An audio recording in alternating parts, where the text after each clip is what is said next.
क्या हाल है सबका? ठीक है। एक्सेल किस किस बंदे ने सोची है कल के एक्सेल भी कोई चीज है? आप न्यू कमर? साहब साहब ठीक है। हाँ जी। आपका नाम क्या कोने वाले लड़के का? शाहजेब। आती है एक्सेल क्या होती है? कर लेते हैं थोड़ा बहुत तो ठीक है चल। बस कोशिश करें इसको सीखें थोड़ा ना कोई यूट्यूब पे ले लें या गूगल पे सर्च करें, आपको ऑप्शंस मिल जाएंगे। बड़ा इजी है, बड़ा इंटरेस्टिंग है, बड़ी मजे की चीज है। लेकिन इस तरह की चीज है कि इसको भी आप सीखते नहीं, खत्म नहीं होगी। इतनी इतनी जबरदस्त चीजें हैं इसके अंदर। बैठ चुका सुन। और कोई क्वेश्चन किसी का लास्ट 2 डेज का या यस्टरडे का कोई, या माइंड में कोई क्वेरी है? करें स्टार्ट। अच्छा, फर्स्ट चीज जब हम स्टार्ट करेंगे ना वो है बिजनेस फ्लो चार्ट। अब बिजनेस फ्लो चार्ट जो है ना, इसका ई कॉमर्स से कोई तलक नहीं है। ये आप कह सकते हैं ये ओवरऑल किसी भी बिजनेस के बारे में, अगर आप बिजनेसमैन बनना चाहते हैं तो ये एक फार्मूले है ना, एक दो, जिस तरह वो न्यूटन के फर्स्ट सेकंड थर्ड फार्मूले हमने पढ़े थे, तो ये भी फार्मूले होते हैं। तो मैंने सोचा कि आपके माइंड में लाजमी ये चीज़ होनी चाहिए कि किसी भी बिजनेस को आप 4 हिस्सों में डिवाइड करते हैं। उसका जो सबसे पहला पार्ट है उसको हम आइडिया कहते हैं। जिस तरह फॉर एग्जांपल एक बंदे के माइंड में अमेरिका में बैठा हुआ था, आइडिया आया कि लोगों को आपस में चैट करवाने के लिए एक सॉफ्टवेयर बनाया जाए, उसका नाम उसने फेसबुक रखा, और इस वक्त वो दुनिया का नंबर 1 प्लेटफॉर्म है। ठीक है, ये होता है एक आइडिया आया कि इस तरह किया जाए, या एक आइडिया आ गया कि मैं इस तरह करता हूँ, इस तरह की एक ऐप बनाता हूँ जिसमें पिंडी शहर के तमाम पिज़्ज़ा स्टोर्स जो हैं उनका एड्रेस और कॉन्टैक्ट नंबर डाल देता हूँ, किसी भी बंदे को रिक्वायरमेंट हो पिज़्ज़ा सेंटर नियर मी तो आ जाए। एक आइडिया, ठीक है, बाद में वो फिर आइडिया आपको पे बैक करता है। तो अगर फलसफियाना बात की जाए, फिलोसफिकल, तो दुनिया में शायद 50 अरब आइडियाज जनरेट हुए होंगे और उनमें से 15 20 30 आइडियाज एग्जीक्यूट हो गए।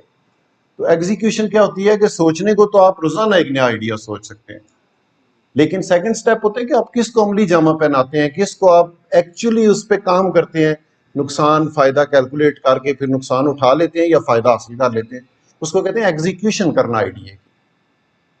तो सबसे जो मुश्किल काम होता है वो वही होता है। एग्जीक्यूशन जो है वो किसी भी बिजनेस का सबसे मुश्किल काम है। तो बंदा कहता है कि सबसे ज्यादा जो आइडियाज हैं वो कब्रिस्तान के अंदर पड़े हुए हैं, कि लोगों को बड़े आइडियाज आए थे, उन्होंने एग्जीक्यूट नहीं किए, वो लेके साथ ही चले गए, तो वहां पे बड़ी वो मतलब सबसे रिच जगह वही है।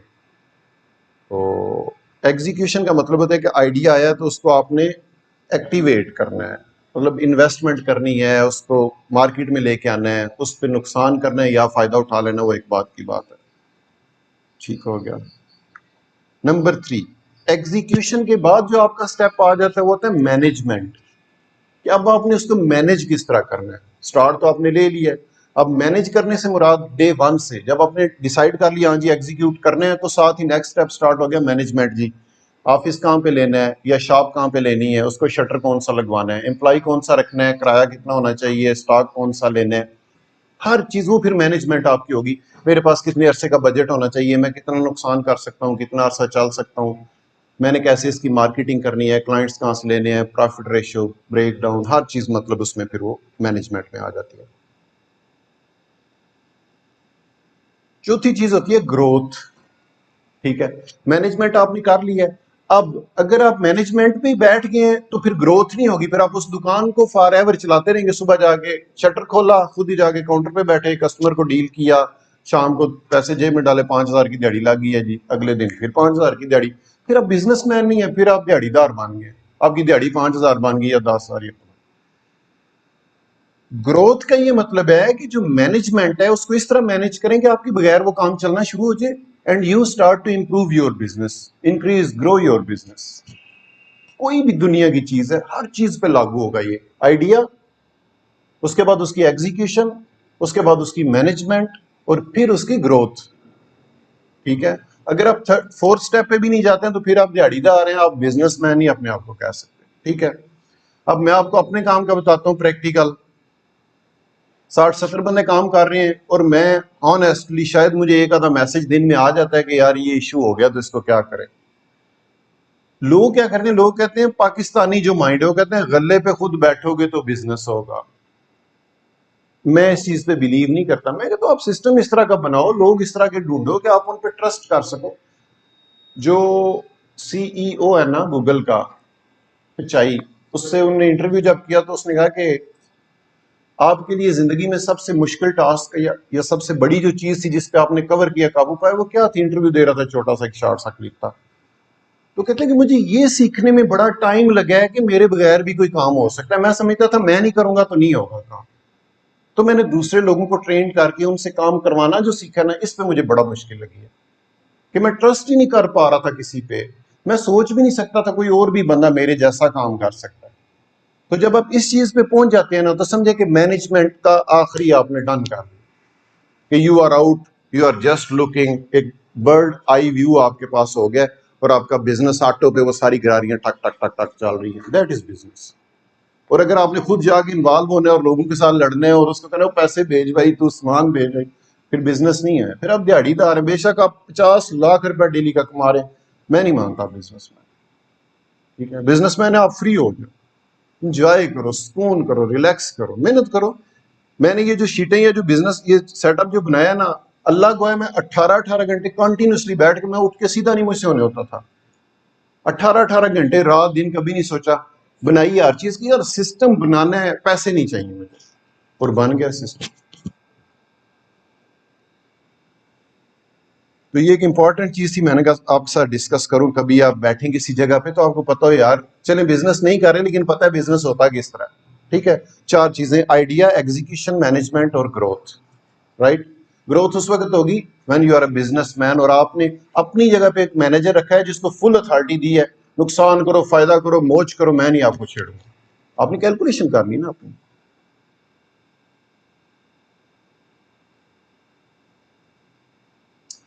राइट। तो कल सिराज आया? कोई नहीं आया? नहीं आया। अच्छा, कल मुझे वो पूछ रहा था, कह रहा था कि आप ईबे पे ही आगे चलेंगे या अमेजोन का भी साथ कुछ बताएंगे। तो वो लड़का हमारा अमेजोन वाला लाहौर ऑफिस में गया हुआ है, उधर कुछ छोटी सी ट्रेनिंग थी, 1-2-3 दिन की। तो आज वापस आ रहे, कल से इंशाल्लाह वो भी इधर होगा। अमेजोन के जो क्वेश्चंस होंगे वो आपके करेगा, एड्रेस करेगा। अच्छा, अगर आप में से कोई बंदा ये माइंड लेके आया ना इस क्लास में कि सर विकास मुझे बताएंगे वो जो फलां वाला बटन है उसको आप प्रेस करोगे तो नोट निकलना शुरू हो जाएंगे, ऐसी कोई बात नहीं है, कल से आप बेशक ना आना। जिसका ये माइंड है, मैं आपको बताऊंगा काम होता कैसे है। आप मेरी जगह पे अपने आप को रख के सोचें, या किसी ऐसे बंदे की जगह पे जो बिजनेस कर रहा है, जो काम कर रहा है, जो पैसे कमा रहा है, जिसकी गाड़ी और घर देख के आप इंप्रेस हो जाते हैं, उस बंदे को जाके कहे ना यार अपनी गाड़ी और घर मुझे, तो वो नहीं देगा। वो सबसे अच्छा और सबसे नेक बंदा होगा ना, तो आपको बताएगा यार मैंने इस तरह खरीदी है, मैंने इस तरह बनाई है, आप भी कोशिश कर लो। मैक्सिमम यही कर सकता है ना।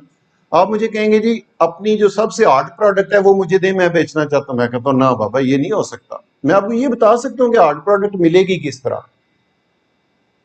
ठीक है, हार्ड प्रोडक्ट्स किस तरह मिलती हैं, किस तरह हंट करनी है, कहां से सोर्स करनी है, किस तरह अपने अपने अकाउंट को डिवेलप करने, किस तरह बनानी है। ये नहीं होगा कि मैं आपको अपनी प्रोडक्ट उठा के दूं, ये लो जी बेचो जी। मुझे बुरे लगते हैं पैसे, मुझे भी नहीं बुरे लगते ना। ठीक है, तो मेरी जगह पे आप अपने आप को रख लें कि आप मेरी जगह पे होंगे तो आप क्या आंसर करेंगे उस बंदे को।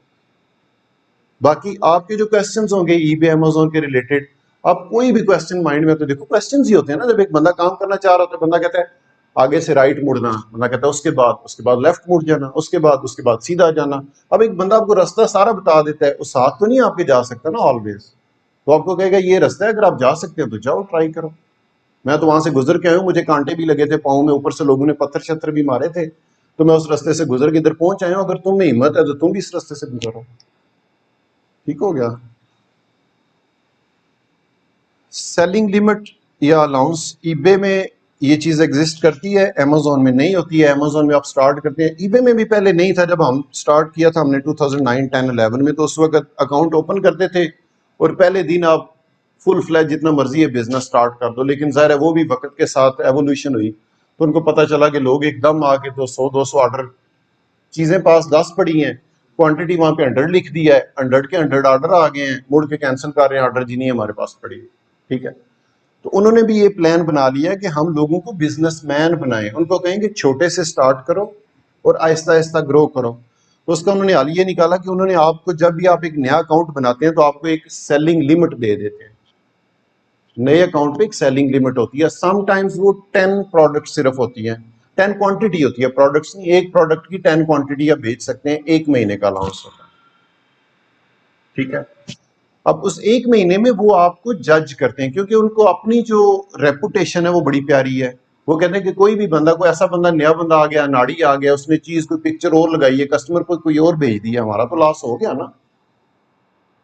तो वो चाहते हैं कि हम 2-3 महीने बंदे को, जो टॉप रेटेड अकाउंट है उसके लिए भी 3 महीने चाहिए बनने के लिए, तो उसकी यही रीजन है कि वो बंदे को चेक करते रहते हैं कंटिन्यूसली कि ये कैसा काम कर रहा है, इसकी लोगों के साथ कम्युनिकेशन कैसी है, अगर किसी की रिटर्न आ गई है तो कैसा है, ये फीडबैक कैसा ले रहा है अपनी प्रोडक्ट्स पे, टू दी पॉइंट, सब जिस तरह इसने डिस्क्राइब किए प्रोडक्ट्स उसी तरह की हैं कस्टमर की, डिलीवरी टाइम कितना ये ले रहा है, जितना बता रहा है उतना ही, या लेट ऊपर नीचे कर रहा है। तो उस बेस पे फिर आपको वो नेक्स्ट स्टेप, अब एक महीने में आपने 10 प्रोडक्ट्स बेची हैं, अगले महीने आप उनको कहें जी अच्छा जी अब मुझे आप बढ़ा दें, चैट करें उनके साथ, उनको कहें जी मुझे आप लिमिट बढ़ा दें, आप सेकंड मंथ आ गया, मैंने पिछली 10 बेची थी, वो कहेंगे जी आपके 10 में से 3 तो नेगेटिव फीडबैक हैं, चलो निकलो यहां से, आप नहीं काम कर सकते, ठीक है। तो आपने स्टार्ट से ही सीखने, आपके नेगेटिव फीडबैक नहीं होने चाहिए, आपसे जो चीजें ले रहे हैं लोग उनको आपने उनको आपने फीडबैक देना है, लीव फीडबैक करना है। फिर जाहिर स्टार्ट है ना, बिल्कुल छोटा सा सिस्टम है, आप यहाँ पे जो 10 ऑर्डर हैं वो तो हर बंदे को आप मैसेज करके कह सकते हैं कि I am a new seller, please help me, leave me a good feedback if you are satisfied, if you are not satisfied let me know, I will help you to resolve an issue। आप उसको एक message करेंगे, individually हर बंदे को message करेंगे, क्योंकि total 10 ही तो आपके क्लाइंट है महीने में, ठीक है। वो ईबे आपकी हर चीज जो है वो नोट करेगा, यार ये तो बड़ा सीरियस बंदा है, ये तो बड़ा कॉम्पिटेंट बंदा है, ये तो बड़ा कमिटेड बंदा है, ये तो बड़ा जबरदस्त सेलर है, ये तो आगे जाएगा तुम्हें फायदा देगा। तो अगर आपकी जो 10 ऑर्डर हैं उन पे 5-6 फीडबैक आ गए हैं पॉजिटिव, तो वो जो ही आप उनसे रिक्वेस्ट करेंगे ना कि हमारी लिमिट बढ़ाएं, तो आपका अकाउंट अपने सामने खोल लेंगे, कितनी चीजें बेची हैं, चीज कौन सी बेच रहे हैं, ये कोई कॉपीराइट तो नहीं खोल के कि एप्पल का सिंबल लगा हुआ है वो 100 पाउंड की बेच रहे हैं, ये 20-20 पाउंड की ठका ठक बेच, ठीक है। प्रोडक्ट कौन सी बेच रहा है, कौन से फील्ड से बेच रहा है, नया बंदा है, इसकी कम्युनिकेशन कैसी है, सारी चीजें चेक करके तो आपकी लिमिट बढ़ा देंगे। कहेंगे अच्छा जी 10 थी आपकी पिछले महीने, इस महीने आप on the basis of account reputation 30 कर देंगे, 50 कर देंगे, या मे बी 110 से 100 सीधी कर देंगे, इस महीने आप 100 बेचोगे, ठीक है। तो अब जो होती है ना अक्सर पाकिस्तानी, वो कहते हैं यार ये किधर हम वक्त में पड़ गए हैं, ये 10 आइटम बेचो और फिर उसको देखते रहो महीना पूरा, ठीक है जी। नहीं समझ आई, नहीं नहीं नहीं, फी वाला कोई नहीं सिस्टम जी। क्या चीज,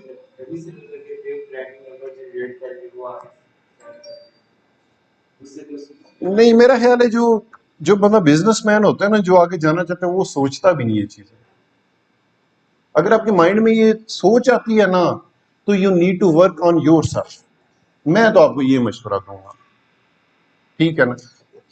मैं जब स्टार्ट है ना, मैं बताया था ना आपको, कॉलेज में मैं इधर पढ़ाता रहा, पिंडी में मेरी फर्स्ट जॉब थी और मैंने इधर 2 साल पढ़ाया कॉलेज में। तो मेरे सर सैयद चौक एक अंकल रहते थे, मतलब अम्मी के कजन थे,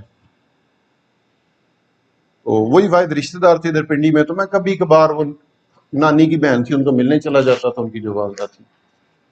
वो मामू मेरे विंग कमांडर थे एयरफोर्स में, उन्होंने मुझे एक दिन पास बिठा के ना, तो उन्होंने कहा कि ये बिल्कुल आपकी एज में, मतलब, तो उन्होंने मुझे पास बिठा के, ना, तो एक जुमला बोला, और वो जुमला मैंने अपने पल्ले बांध लिया। उन्होंने कहा कि विकास पुत्र, इसी तरह बिठा के ना, और मेरी कमर पे हाथ रख के पास में बैठा हुआ था, कहते हैं विकास पुत्र एक नसीहत करनी है तुझे। मैं जी मामू बताएं। कहते हैं there is no shortcut in life, it is already so straight. जो जिंदगी है ना, ये पहले ही बड़ी सीधी है, इसमें शॉर्टकट कहां से ढूंढोगे आप, शॉर्टकट ढूंढोगे तो रास्ते से उतर जाओगे। एंड ऑफ द डे, वो एक औरत थी, अपने बच्चे को मिलने जेल में गई, जेल में बंद था, चोरी शोरी कोई उसने की बड़ी, तो उसको बंद कर दिया। तो जब वो माँ नजदीक हुई ना उसके, तो उसने माँ को काट लिया। वो बेचारी रोती पीती पीछे हो गई, बाप शायद नहीं होगा। वो कहती है कि की कीता, मैं तो तेन मिलन आई हाँ, तू मैं कट लिया। कहता माँ अगर पहले दिन जो मैंने क्लास में पेंसिल या कोई पेपर चुराया था, अगर वहां से मुझे रोक देती तो आज मैं जेल की सलाखों के पीछे नहीं होता। तुम्हारा भी कसूर है इसमें, ठीक है ना। तो कोशिश करो कि एट द स्टार्ट ही अपने आप को पॉजिटिव रखो, वरना तोता ट्रिक मियां चन्नू से लेके साहिवाल तक हर बंदा ही चला रहा है, ठीक है ना। वो आर्जी चीजें हैं, और मैं समझता हूँ जो इस तरह पैसा आता है ना एकदम ट्रिक लगाने से, वो एकदम ही चला जाता है और फिर आपका एंड ऑफ द लाइफ जो है वो आप नहीं सेट रहते, ठीक है। क्योंकि आपके पास सपोर्ट नहीं होती, स्ट्रांग नहीं आप होते, आपकी बेस कोई नहीं होती और ऊपर आपने बिल्डिंग बना ली है, वो जो थोड़ी सी ऊंची होगी वो गड़ करती गिर जाएगी, ठीक है। तो अपने आप को स्ट्रांग करो, अपनी बेस स्ट्रांग करो। मैंने आपको अपनी जो लाइफ स्टोरी सुनाई थी ना पहले लेक्चर में, जो जो आप में से था, तो वो इसी वजह से सुनाई थी कि ये नहीं कि मैं को बताऊं जी मैं को बहुत बड़ा आदमी हूं या मैं बड़ा कोई छोटा बंदा हूं, मैं एक आम सा आप लोगों जैसा एक आम सा बंदा हूं, ठीक है। और अल्लाह राजी था तो इस तरह का ट्रैक रिकॉर्ड बन गया।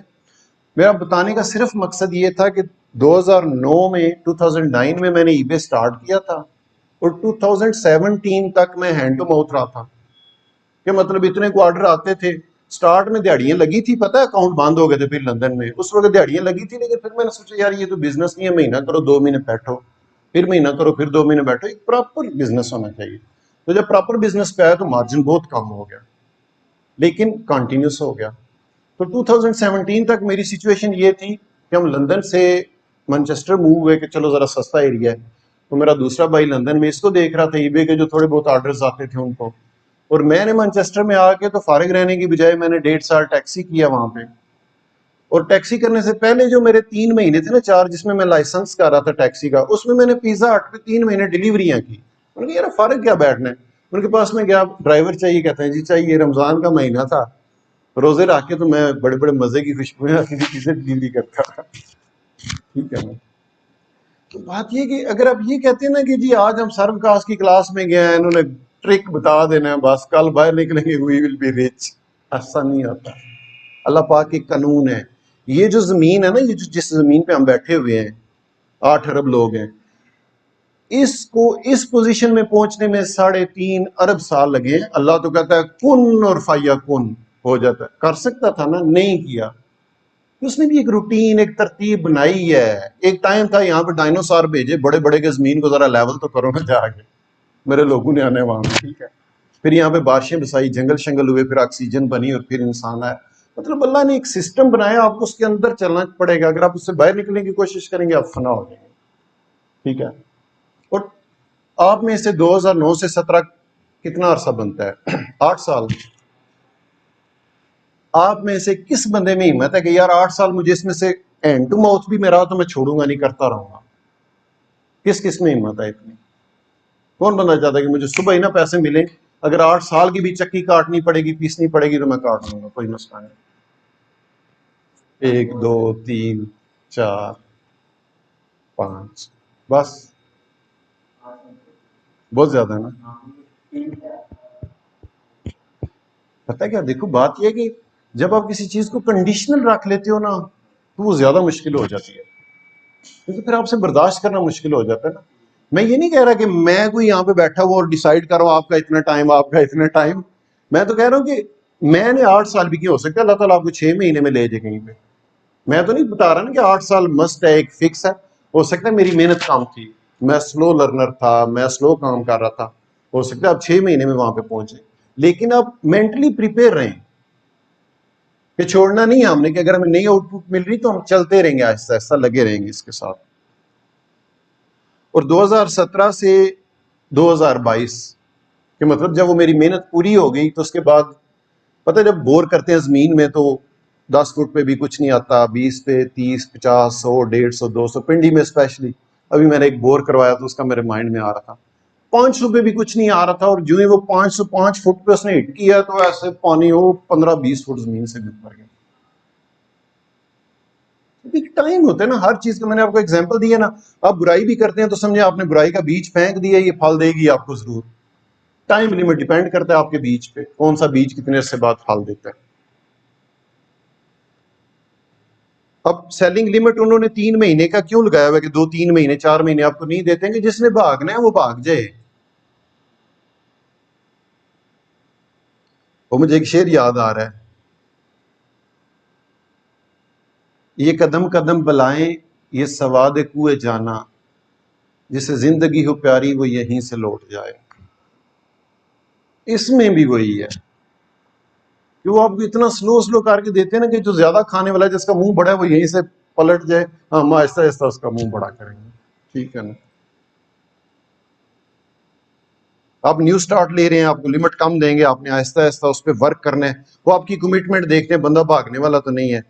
मैं जब इलेक्ट्रॉनिक्स का कर रहा था ना कोर्स, 3 साल का DAE का मैंने स्वीडिश गुजरात से किया हुआ है। इलेक्ट्रॉनिक्स का कोर्स था, हम गए थे कंप्यूटर और रॉकेट्स और इस तरह की चीजें सीखने के लिए, और रडार कैसे काम करते हैं। और ठीक है, तो हम जब गए ना, तो प्रैक्टिकल जो हमारा था, पहले 3 महीने 3 मंथ्स कंटिन्यूसली लोहे का उन्होंने इतना बड़ा में पीस दे दिया, नॉन रेगुलर शेप का और इतना मोटा। और एक बेंच वाइस होती है ये जो इनके पास खरादियों के पास होती है, उसके अंदर कस के तो एक फाइल होती है वो रगड़ने वाली, तो वो उन्होंने मैं दे दी और एक पेपर पे बता दिया कि इतनी इसकी लेंथ वेट और इतनी मोटाई होनी चाहिए। और रगड़ रगड़ के 3 महीने हमने कभी इधर से रगड़े तो इधर से छोटी हो जाए। मतलब वो आपके अंदर वो जो होता है ना, बोरिंग हो जाना या अक जाना, समझते हो ना पंजाबी में, वो जो अक जाना है ना, वो खत्म करता है आप में से बंदा। कि एक बंदा लगा हुआ है, वो 5 मिनट काम करता कहता छोड़ो यार ये नहीं हो रहा, दफा करो, नहीं। वो आपके अंदर वो ढीठपन पैदा कर देंगे यार, लगे रहो लगे रहो लगे रहो, 3 महीने लगे रहो बगैर मकसद की लगे। ठीक है। अब ये जो चीजें मैं पता क्या आपको बता रहा हूँ, मैं आपको गुर बता रहा हूँ। एक बंदा आके कहता है जी ओ जी मुझसे काम ही नहीं हो रहा। भाई काम इसलिए नहीं हो रहा कि आप चाह रहे हैं कि मैं छलांग मार के छत के ऊपर चढ़ जाऊं। तो मैं आपको बता रहा हूँ कि उस तरफ सीढ़ियां हैं, पहली सीढ़ी पे कदम रखो, फिर उठा के दूसरी पे रखो, फिर तीसरी पे आओ, आप पहुंच जाओगे, अगर आप में से कोई पहुंचना चाहता तो। टाइम टू लर्न आपको मिल जाता है उसमें, कि आप आहिस्ता आहिस्ता हर चीज को फोकस कर रहे होते हैं। जिस तरह एक छोटा सा पौधा बीज बोते हैं, पहले नंबर पे तो वो 10-15 दिन नजर ही नहीं आता, जमीन के अंदर ही रहता है। उसके बाद वो आपको थोड़ा सा नजर आता है कि हाँ भाई निकल आया। ठीक है। उसके बाद वो जितना पौधा होता है ना, उतनी उसकी नीचे जड़ होती है।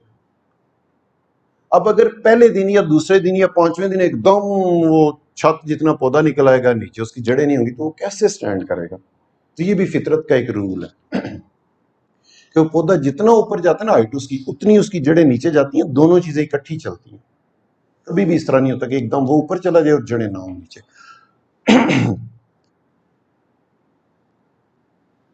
मंथली रिक्वेस्ट आप कर सकते हैं।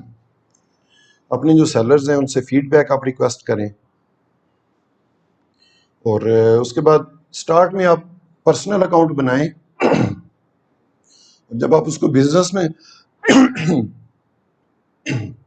जब आप उसको बिजनेस में कन्वर्ट करेंगे, तो फिर आपका मजीद ट्रस्ट थोड़ा ईबे की तरफ बेटर हो जाएगा, तो वो आपको फिर लिमिट मजीद इंक्रीज कर देंगे। मतलब पहले 1-2 महीना आप पर्सनल पे ट्राई करें, बल्कि मैं पर्सनल के भी बजाय मैं ये कहता हूँ कि आप पहले एक अकाउंट बनाएं। ठीक है, अगर वो 3 महीने कह रहे हैं ना सब्र करें, आप कोई मसला नहीं, मैं 4 महीने सब्र कर लूंगा। आप 1 महीना उस पर सेलिंग करें ही ना, आप उसको सिर्फ बायर अकाउंट रखें, उस पर छोटी छोटी 2, 4, 5, 10 ट्रांजेक्शन कर दें बाइंग की। 1 पाउंड की कोई चीज खरीद ली, 2 पाउंड की, फिर 2-4 दिन छोड़ के कोई चीज खरीद ली, उस पर थोड़ी सर्फिंग शर्फिंग करो, सर्चिंग करो, ताकि जो ईबे की फाइल है ना आपकी बन रही है, वो प्रॉपर उनके एल्गोरिदम्स में से निकल जाए।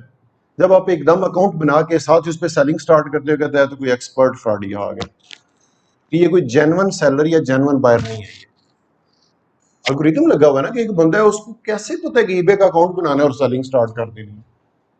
ऐसे ही उतना आइडिया आता है कि जो बंदा यूके में रह रहा है, उसको पता है मेरे दोस्त ने चीज खरीदी थी ईबे से, मैं भी ईबे का अकाउंट बना लेता हूँ, उससे चीज खरीदता हूँ। फिर वो 2-4 दिन, हफ्ता, महीना उसको छोड़ देता है, फिर याद आता है यार कोई चीज खरीदनी है, अच्छा ईबे से खरीदता हूँ। तो उसका एक ट्रैक रिकॉर्ड बन रहा होता है। फिर उसको पता चलता है यार ये लोग बेचते भी तो है ना, मैं भी ट्राई करता हूँ बेचने की। फिर वो घर की कोई यूज्ड चीज, कोई जूते पड़े हैं, कोई कुर्सी पड़ी है, सोफा पड़ा है, वो उसके ऊपर लिस्ट कर देता है, उसकी मोबाइल से रफ सी पिक्चर लेके उसके ऊपर चढ़ा देता है। ये नेचुरल जा रहा है। ठीक है।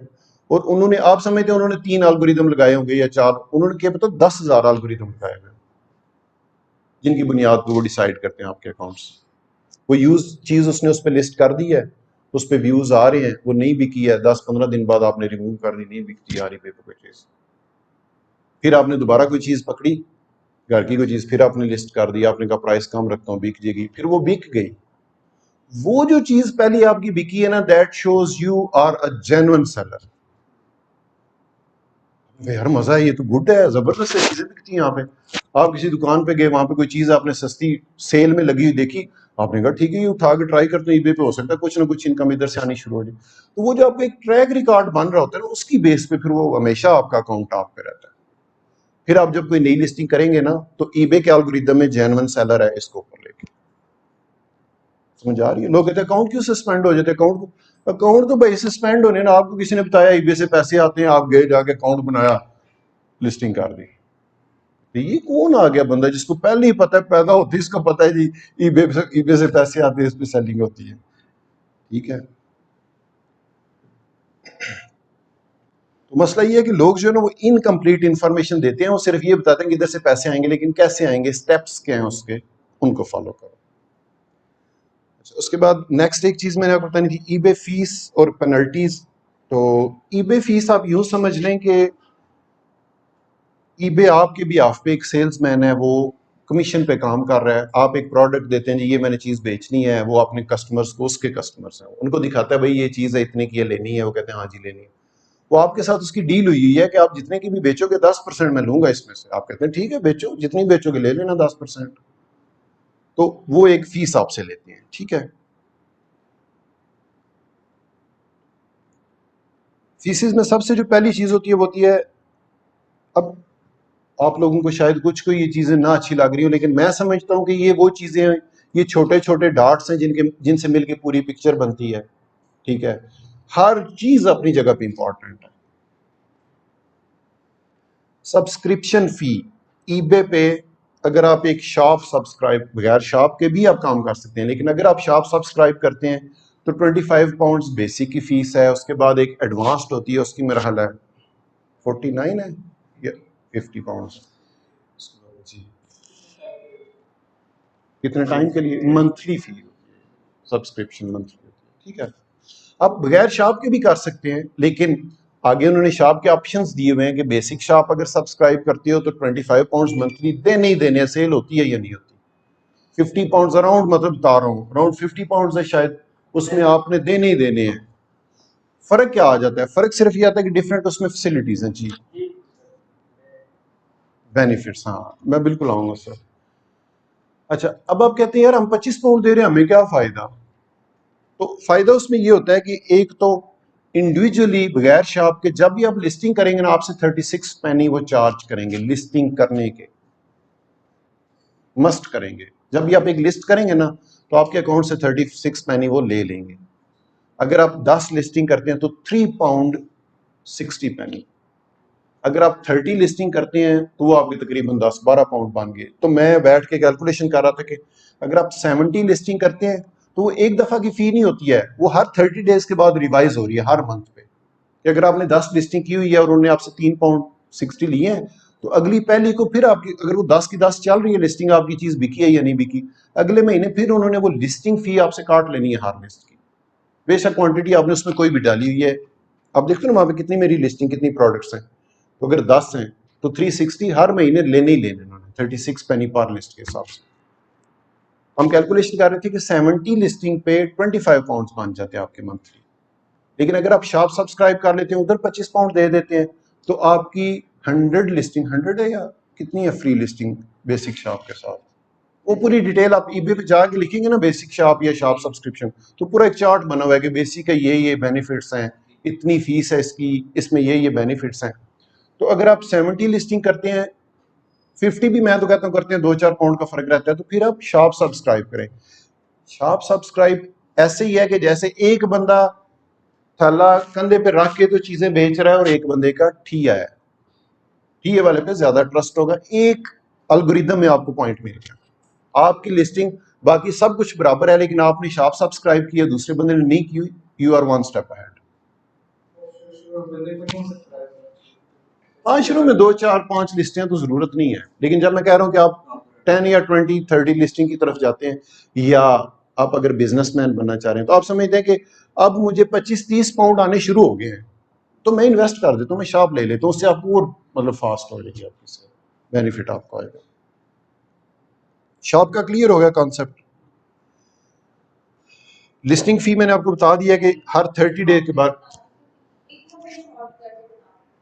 एक दफा फिर बता देता हूँ आपको कि उन्होंने नाम रखा हुआ है ना कि शॉप है जी, बेशॉप, होता कुछ भी नहीं है उसमें। ठीक है, उन्होंने एक सब्सक्रिप्शन लेनी होती है, वो कहते हैं कि अगर आप नहीं लेते हैं सब्सक्रिप्शन, हमें कोई इतराज नहीं है, आप बेचें, जितनी आप लिस्टिंग करेंगे हम उतनी आपसे पेमेंट ले लेंगे। ठीक है, अगर आप ज्यादा लिस्टिंग कर रहे हैं तो अगर आप शॉप ले लेते हैं तो वो लिस्टिंग फ्री आपको मिल जाती है। बेसिक शॉप के साथ 100 लिस्टिंग हर मंथ फ्री, एडवांस के साथ शायद 300 लिस्टिंग फ्री है, और फिर अगर आप उससे भी ऊपर करेंगे तो फिर 36 पैनी नहीं लेंगे, फिर शायद 10 पैनी लेते हैं या 8 पैनी पर लिस्टिंग लेते हैं। यानी कि जिसने ज्यादा लिस्टिंग करनी हो उसके लिए तो बड़ा बेनिफिशियल है शॉप वाला। क्लियर हो गया? अगर हमारा अकाउंट न्यू हो तो हाँ, स्टार्ट में नहीं है जरूरत। अगर आपने पहला दूसरा तीसरा महीना उसमें ना करें, जब आपका अकाउंट ऑपरेटेड हो गया, आपकी कुछ सेल आनी स्टार्ट हो गई है, आप समझते हैं कि अब मेरी लिस्टिंग भी 30 40 50 पे चली गई है, तो फिर आप शॉप सब्सक्राइब कर लें। प्राइवेट को 5-10 लिस्टिंग करते हैं प्रोवाइड। जब आपका प्राइवेट अकाउंट है वैसे ही वो, मतलब जिस तरह वो डालते नहीं है दाना, 1 फर्स्ट मंथ के लिए शायद वो करते हैं। लेकिन जिसने बिजनेसमैन बनना होता है उसको इन चीज़ों की फिक्र कोई नहीं होती है।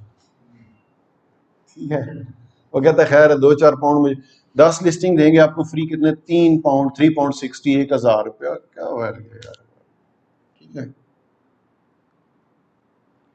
अच्छा जी, उसके बाद एक आ जाती है कैटेगरी फी। मैं अब आपको टोटल फीसिस बता रहा हूँ ना, जो आपने कैलकुलेट करनी है जब आप प्रोडक्ट बेच रहे हैं, उसकी कैलकुलेशन कर रहे हैं जी, ये मैंने सप्लायर से लेनी है, आगे बिकनी है, बीच में इतनी फीस आनी है, तो कैसे मैंने इसको कैलकुलेट करना है। ऐसा नहीं होता, आम जो बिजनेस है उसमें भी होता है कि आप कहते हैं जी ये मेरी जो चीज़ है ये मार्केट में 100 रुपए की बिक रही है और लाहौर से ये 50 रुपए की मिलती है, वाह जी वाह, 50 रुपए तो मुझे बचेंगे सीधे सीधे। ये नहीं पता लाहौर का 500 किराया भी तो है ना यार, तो आपने वो भी तो कैलकुलेट करना है ना। आपने कपड़े धुले हुए पहन के गए, वापस आने तक वो कीचड़ हो गए, उनको धोना है, सर्फ भी लगनी है, वो भी तो कैलकुलेट करना है ना। तो business is all about calculation, कि आप कैलकुलेशन कितनी स्ट्रांग करते हैं, देन यू कैन ग्रो। अच्छा, कैटेगरी फी जो है ये सबसे इंपॉर्टेंट फी है ईबे की। ये असल जो उनकी सेल्स या कमीशन फी होती है वो होती है। इन्होंने डिफरेंट कैटेगरीज में, जब आप ईबे का वो कस्टमर आपको दिखा देगा खोल के, तो प्रॉपर हर कैटेगरी की, इलेक्ट्रॉनिक्स कैटेगरी है, ऑटो एंड मोबाइल है, गाड़ियों का जो सिस्टम है, क्लॉथ्स एंड शूज है, हर कैटेगरी की इतना फर्क नहीं है। 10% से कोई 13-14% के बीच में ये वेरी करती है, और फिर उस पर 20% वीएटी भी लेते हैं, बेशक आप वीएटी रजिस्टर हैं या नहीं है। अगर आपकी 10% फी है तो इसका मतलब है आप उसको 12% कंसिडर करो, 10% ना करो। वो आपको पूरी डिटेल, कासम को मैंने कहा है, ये आप खोल के ना, एक ऑर्डर आया होगा एक प्रोडक्ट का, तो उसमें बताएगा कि आपने प्रोडक्ट 5 पाउंड की लगाई है, तो उसमें कौन कौन सी चीजें, कौन कौन सी फीसें काट रही हैं और कितनी कितनी काट रही हैं। ठीक है, आपको मतलब आइडिया होना चाहिए ना, वो नोट करना अपने पास सारी चीजें।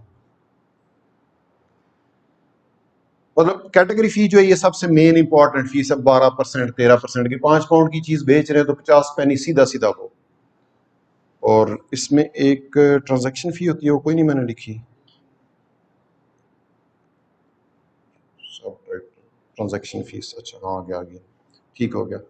अच्छा, कैटेगरी फी के बाद ये जो आ रही है ना, ये ट्रांजैक्शन फी 36 आती है, 36 पैनी।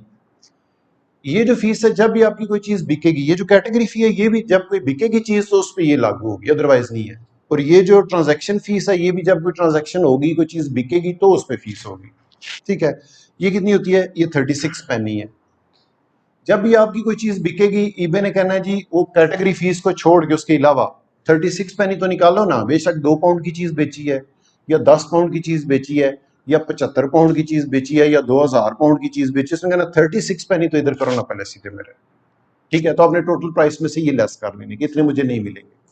उसके बाद टोटल पे परसेंट, जी हर एक पे, मतलब एक ट्रांजैक्शन पे इतनी है। उस ट्रांजैक्शन में क्वांटिटी 10 भी हो सकती है, ऑर्डर 5000 पाउंड का भी हो सकता है। लेकिन अगर एक कस्टमर कोई चीज एक खरीद रहा है 2 पाउंड की, तो उस पर भी 36 पैनी। और अगर एक कस्टमर आपसे किसी चीज की 10 क्वांटिटी खरीद रहा है और उसका बिल 80 पाउंड बन गया, तो उस पर भी 36। एक ट्रांजैक्शन की फीस। जी जी सेम ही है, फीस तकरीबन सेम है।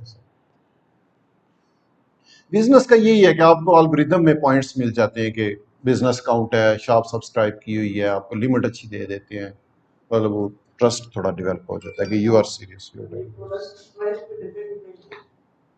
जो ट्रांजैक्शन फीस है, ये इसके नाम से आपको आइडिया हो गया ना कि ये ट्रांजैक्शन की फीस है।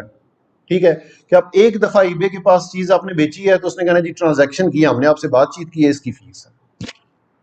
ठीक है, एक ऑर्डर हमने आपका मेच्योर करवाया तो ये उसकी फीस है। और ये एक पीछे रह गया था, इसमें था प्रमोशन फी। अब प्रमोशन क्या होती है? प्रमोशन फी होती है कि आप नए, आप एक चीज 5 पाउंड की ले आए हैं, ईबे ने अपनी फीस जो कैटेगरी फी या सब्सक्रिप्शन या लिस्टिंग फी या ट्रांजैक्शन फी, वो तो सारी लेनी लेनी है। ठीक है, ये एक ऐसी चीज है जिसको आप एडवर्टाइजमेंट कहते हैं इन सिंपल वर्ड्स। ठीक है, बहुत ज्यादा लोग जो हैं वो ये ट्रिक यूज करते हैं, और अच्छी बात है, करना चाहिए, मैं इसके हक में हूं। इस वजह से कि आप एक नई लिस्टिंग करेंगे, आपकी जो आइटम है वो पेज नंबर 36 पे जा रहा है और हर पेज पे 20-20 आइटम है, यानी कि 720 चीजें कस्टमर देखेगा तो आपका नंबर आएगा, पता नहीं लेगा कि। तो अगर वो चीज आपकी उठा के पहले पेज पे ले आए, पहली 2 4 5 6 7 8 लिस्टिंग में आ जाए, तो फिर चांसेस हैं कि आपकी चीज कुछ ना कुछ आ जाएगा। ठीक है, अब इसमें नुकसान कोई नहीं है, इसमें फायदा है। किस तरह फायदा है कि आपके पास अगर एक बंदा आता है, कहता है ये चीज कितने की है, आप कहते हैं जी मैं 100 रुपए की आपको दूंगा। ठीक है, वो कहता है अगर मैं आपके लिए कस्टमर लेके आऊं, बार बार लेके आऊं, तो मुझे इसमें से क्या मिलेगा? तो आप कहते हैं यार मैंने इसमें 20 रुपए प्रॉफिट रखा हुआ है, 10 आप ले लेना, मेरी जो बार बार बिकेगी, वैसे तो मैं बैठा हूं पता नहीं बिकनी भी है कि नहीं, तो 10 रुपए तो आएंगे बार बार। तो प्रमोशन में क्या होता है, आप ईबे को कहते हैं कि अच्छा जी अगर आप मेरी चीज बिकवाते हैं तो मैं आपको एक्स्ट्रा पेमेंट कर दूंगा, लेकिन वो अपने जेब से नहीं देनी है। आपने क्या करना है, आपने कैलकुलेशन करके ना 5 पाउंड पे अगर आप 10% प्रमोशन लगा रहे हैं तो वो बनती है 50 पैनी। तो आप 5 पाउंड की बजाय प्राइस 550 करो, आप ईबे को बोलो भाई अगर इतने की बेचोगे तो फिर मैं आपको दूंगा। सेंसिबिलिटी है ना जी। हाँ बिल्कुल, जारी बात है।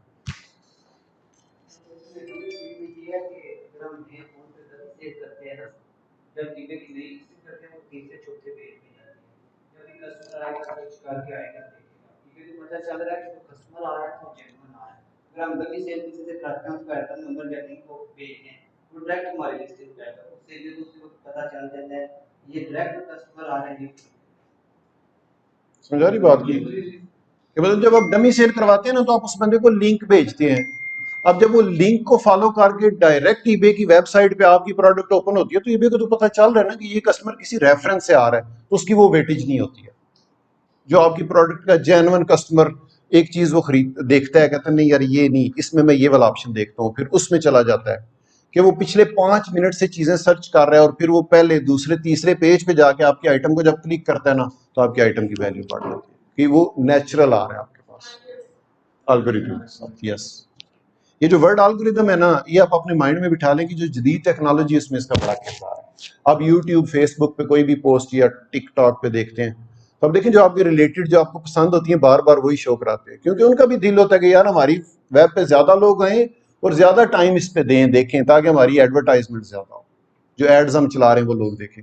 तो फिर आपकी इंटरेस्ट की चीजें आपको दिखाते हैं, तो वो कहाँ से लेते हैं? वो भी एल्गोरिथम से लेते हैं कि ये बंदा यूट्यूब में ये चीज सर्च करता है तो उसी के रिलेटेड अगर आप सॉन्ग सर्च कर रहे हैं तो सॉन्ग्स आने शुरू हो जाएंगे, इंडियन सॉन्ग करेंगे तो इंडियन सॉन्ग्स आने शुरू हो जाएंगे, किसी स्पेसिफिक सिंगर के करेंगे तो स्पेसिफिक सिंगर के सॉन्ग। अब फॉर एग्जांपल ये, खैर मुझे तो इतना नहीं था कॉन्सेप्ट, वो बच्चे मेरे सिद्धू मर्डर हुआ तो वो पापा सिद्धू कत्ल हो गया, मैंने कहा वो कौन है, तो उन्होंने बताया जी सिंगर है, तो फिर गाड़ी में जब बैठते तो उसके गाने शाने लगाते, तो ज़ाहिर है वो मेरी यूट्यूब यूज हो रही थी, तो परसों मैंने देखा उसका कोई नया सॉन्ग आ रहा है, वो सजेस्ट कर रही है इसका नया सॉन्ग आ रहा है, तो दैट इज ऑल एल्गोरिथम जी। हाँ मतलब उन्होंने वो लगाया हुआ ना सिस्टम, यही तो टेक्नोलॉजी है। हम्म,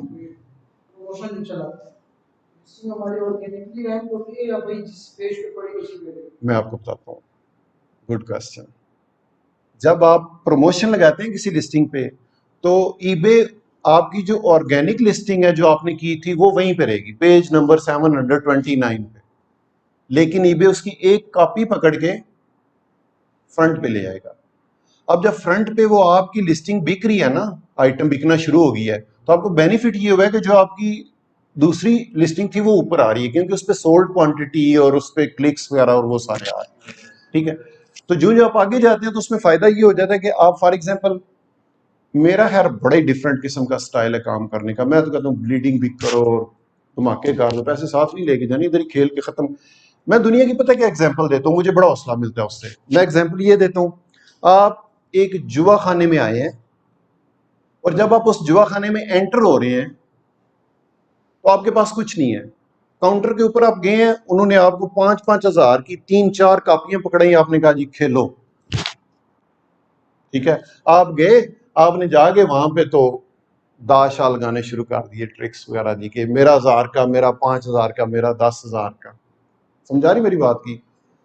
अब अगर आप हार गए हैं, खत्म हो गए, वो 50 लाख उन्होंने 5-5 हजार की 10 कापियां आपको दी थी, 50 लाख आप हार गए हैं जुए में।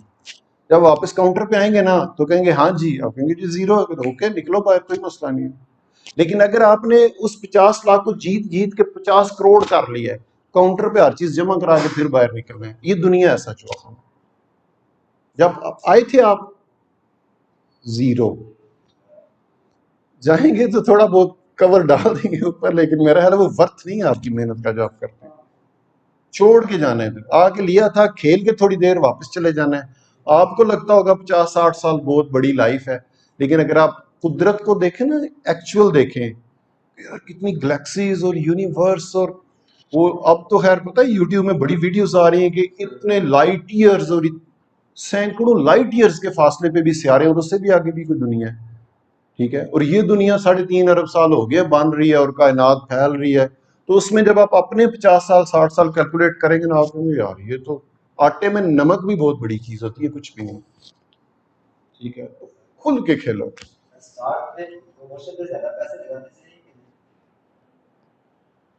ये आप कैलकुलेशन करें ना, मैं ये कहता हूँ कि अगर आप स्टार्ट कर रहे हैं और आप अफोर्ड कर सकते हैं तो आप थोड़ा बहुत लॉस भी करने, कोई मसला नहीं है जी। प्रोडक्ट की प्राइस थोड़ी हाई कर लो, प्रमोशन उधर से ज्यादा कर लो, कम से कम ऊपर तो आएगी ना, नई कस्टमर लेगा, देखेगा तो सही ना। तो जाहिर है जब देखेगा तो ही पे करेंगे ना, खरीदेगा तो पे करेंगे। ये भी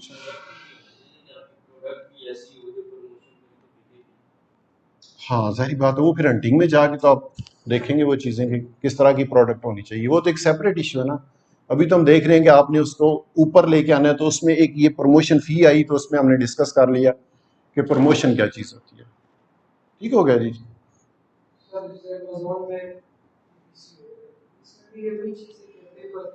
नहीं, ये डिफरेंस है कि जो Amazon की है ना पे पर क्लिक, उसमें अगर आपने प्रमोशन लगाई है और आपके कस्टमर ने देखी है आपकी चीज और क्लिक किया, कैसी है डिटेल्स उसकी, आपको पैसे पड़ गए। आप महीने बाद सेल 01 भी ऑर्डर नहीं आया और उधर से बिल उनका पीपीसी का बना हुआ जी 50-100-150 पाउंड। ईबे में ये सिस्टम नहीं, मैं इसलिए कहता हूँ ईबे यूजर फ्रेंडली है, स्टार्ट लेने के लिए एक बेस्ट प्लेटफॉर्म है, ठीक है। इसमें ये होगा कि आप कहेंगे जी ये मेरी 2 पाउंड की आइटम है, 7 पाउंड की बेचो, 10% रख लो, वो जब तक नहीं बेचेंगे 7 पाउंड की नहीं लेंगे पैसे, कैटेगरी फी भी नहीं लेंगे, ट्रांजैक्शन फी भी नहीं लेंगे, सिर्फ लिस्टिंग 36 पैनी एक महीने के लिए चलती रहे। और इस लिस्टिंग पे बेशक आपके 1000 ऑर्डर आ जाए तब भी लिस्टिंग फी 36 पैनी एक दफा महीने की, ठीक है। वो कोई इतना महंगा सौदा नहीं है। अच्छा जी, ट्रांजैक्शन फी भी होगी, सब टाइटल फी, सब टाइटल कसम, ये जितनी जितनी आ रही है ना चीजें, ये इनको एक्चुअली दिखानी है वहां पे कि होता क्या है। अच्छा, टाइटल जो है ना वो बड़ी इंपॉर्टेंट चीज होती है, लेकिन वो फ्री होता है। जब आप लिस्टिंग करते हैं तो लिस्टिंग की फी में ऐड हो जाता है, लेकिन टाइटल के नीचे एक सब टाइटल होता है कि further information, further details about your item जी, उसकी फीस होती है। और वो भी जिस तरह लिस्टिंग की फीस होती है ना, मेरे ख्याल कितनी 1 पाउंड 2.4, अच्छा पहले 1.20 थी, अब 2.40 उन्होंने कर दिया। बार वो भी आपकी उस लिस्टिंग पे एक बार महीने में आपसे काटेंगे और अगले 30 डेज के बाद फिर रिवाइज हो जाएगी। 2.40 सब टाइटल के। अब सब टाइटल में अगर तो आप सीख लेते हैं कि सब टाइटल क्या चीज है और उससे मुझे बेनिफिट हो रहा है, तो फिर तो आप सब टाइटल लगाएं। अगर आप समझते हैं कि आपकी प्रोडक्ट में आपको 1 पाउंड प्रॉफिट आ रहा है और सब टाइटल की वजह से 3 ऑर्डर भी एक्स्ट्रा आ गए, तो वो पेमेंट तो अपनी कवर कर गए ना। लेकिन अगर आप समझते हैं कि यार मैं उतनी मेरी, अब मैं आपको यही चीज सिखा रहा हूं कि छोटी छोटी छोटी जो पॉइंट्स या टिप्स होते हैं ना, वो मिल के तो आपका एक कॉन्शियस बनाते हैं, ठीक है। अब आपके पास अगर 50 वेपन्स हैं, और आपका दुश्मन सामने आ गया तो 1 सेकंड के अंदर क्लिक करेगा इस पे कौन सा यूज करना है। लेकिन अगर आपके पास है ही दो तो आप कंफ्यूज हो जाएंगे, ये करूं या ये करूं, कौन सा बेटर। ठीक है, तो जब आप सारी पॉइंट्स आपके माइंड में होंगे ना, प्रमोशन होती क्या है, कैसे यूज करते हैं, लिस्टिंग होती क्या है, लिमिट होती क्या है, तो फिर वो सारी चीजें मिल के तो आपको एक प्रॉपर ई कॉमर्स वाला बंदा बनाएगा। तो सब टाइटल में अपने लिमिटेड वर्ड्स होते हैं, ठीक है, आपने उसमें एक्स्ट्रा इंफॉर्मेशन देनी होती है। इंफॉर्मेशन में मैं क्या करता था बिल्कुल वेरी स्टार्ट में, कि मैंने देखा कि लोगों ने नीचे अपनी जो बेस्ट इंफॉर्मेशन थी अपनी प्रोडक्ट की, जो चाहते हैं कि टाइटल तो सबका आ जाता है लेकिन मजीद मैं उनको बताऊं जी कि ये इन मॉडल्स के साथ भी कंपेटिबल है, या मैं 24 आवर्स के अंदर अंदर आपकी प्रोडक्ट आपको डिलीवर कर दूंगा, या अगर आपको चीज़ पसंद नहीं आती है तो फ्री रिटर्न है, 30 डेज है, बाकी 15 डेज कर रहे हैं, मैं 30 डेज रिटर्न कर रहा हूँ। तो ये छोटे छोटे बड़े एक्यूरेट किस्म के, क्योंकि लिमिटेड वर्ड्स है ना, तो आपने 2 3 4 चीजें छोटी छोटी इस तरह की लिखनी है कि कस्टमर जब टाइटल पढ़ते देखे अच्छा अच्छा ये ऑप्शन दिए है। ठीक है, फॉर एग्जांपल आप by one get one free कर रहे हैं, वो तो खैर आप पिक्चर में भी लगा सकते हो, ऊपर उसमें लिख दें by one get one free, तो मजीद मतलब सब टाइटल जो है वो मजीद उसमें ऐड कर देता है। फिर सब टाइटल इटसेल्फ एक पॉइंट है आपके एल्गोरिथम में। अगर आपने सब उसका सब टाइटल दिया हुआ है, आप उनको एक्स्ट्रा 2 पाउंड दे रहे हैं उस लिस्टिंग का, तो उस लिस्टिंग की वेटेज बन गई ना, आपके वर्ड्स छोड़ के भी वैसे भी उसकी वेटेज बन गई, ईबे उसको एक स्टेप तो देगा ना ऊपर। उसके बाद अगर आप इमोजीज में जाए ना, तो वहां पे आपको डिफरेंट किस्म के सिंबल्स मिल जाते हैं। फॉर एग्जांपल एक ग्रीन टिक का सिंबल बना होता है, एक उंगली का बना होता है, ये इशारा स्टार बना होता है। तो आप जो अपनी 3 4 चीजें हैं जो आपने नोट की उनके साथ वो ग्रीन टिक लगाएं ताकि प्रोमिनेंट या ज्यादा ब्यूटीफुल लगे या अट्रैक्टिव।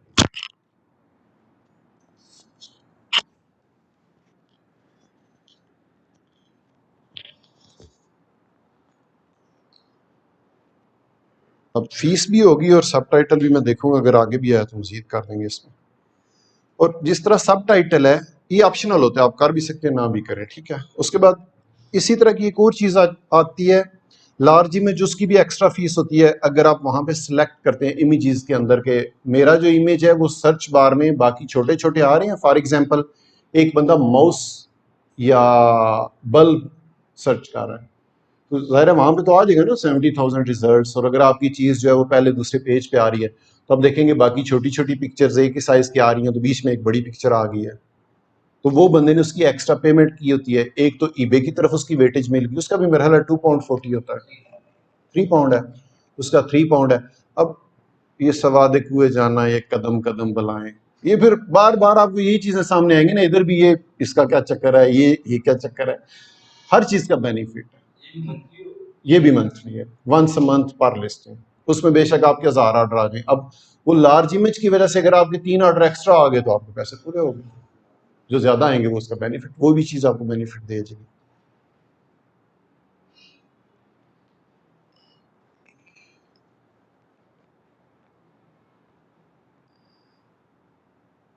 अच्छा जी, लार्ज इमेज भी हो गया, सबटाइटल फी भी होगी, चला गया। अच्छा जी, उसके बाद पेनल्टी आ गई, जजा और सजा। मैं किसी भी चीज को देखता हूँ ना तो मैं कहता हूँ यार ये कुदरत का नेचर का एक रूल है, ये उसी के मुताबिक सब के रूल बने हुए, ठीक है। तो जिस तरह जजा और सजा होती है इस तरह ईबे की भी जजा और सजा है। If you are top rated you will get 10% discount incentive on your fees.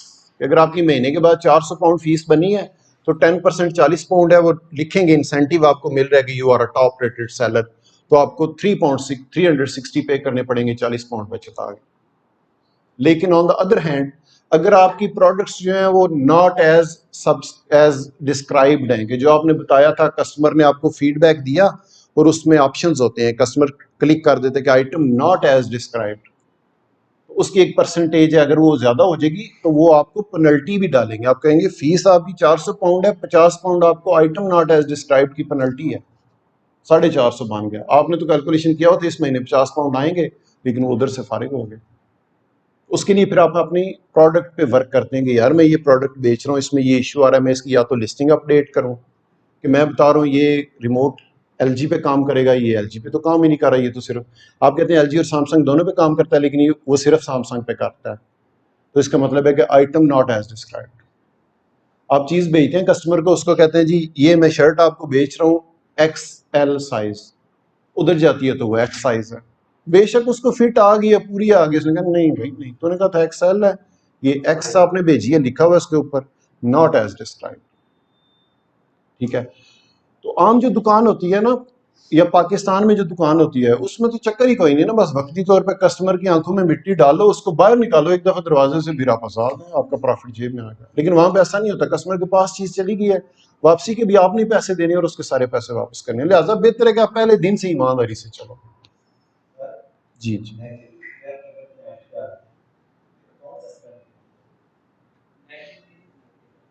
वो इसलिए होता है कि जब आप एक गलती करते हैं, शरारत क्लास में करते हैं, तो सारा आपको एक डंडा मारते हैं, और जब आप 5 7 10 शरारतें करते हैं, उठा के बाहर निकाल देते हैं। ऐसा ही है ना। हाँ, और दोबारा आके फिर करेंगे तो फिर पक्के बाहर जाएंगे, स्कूल से बाहर निकाल देंगे।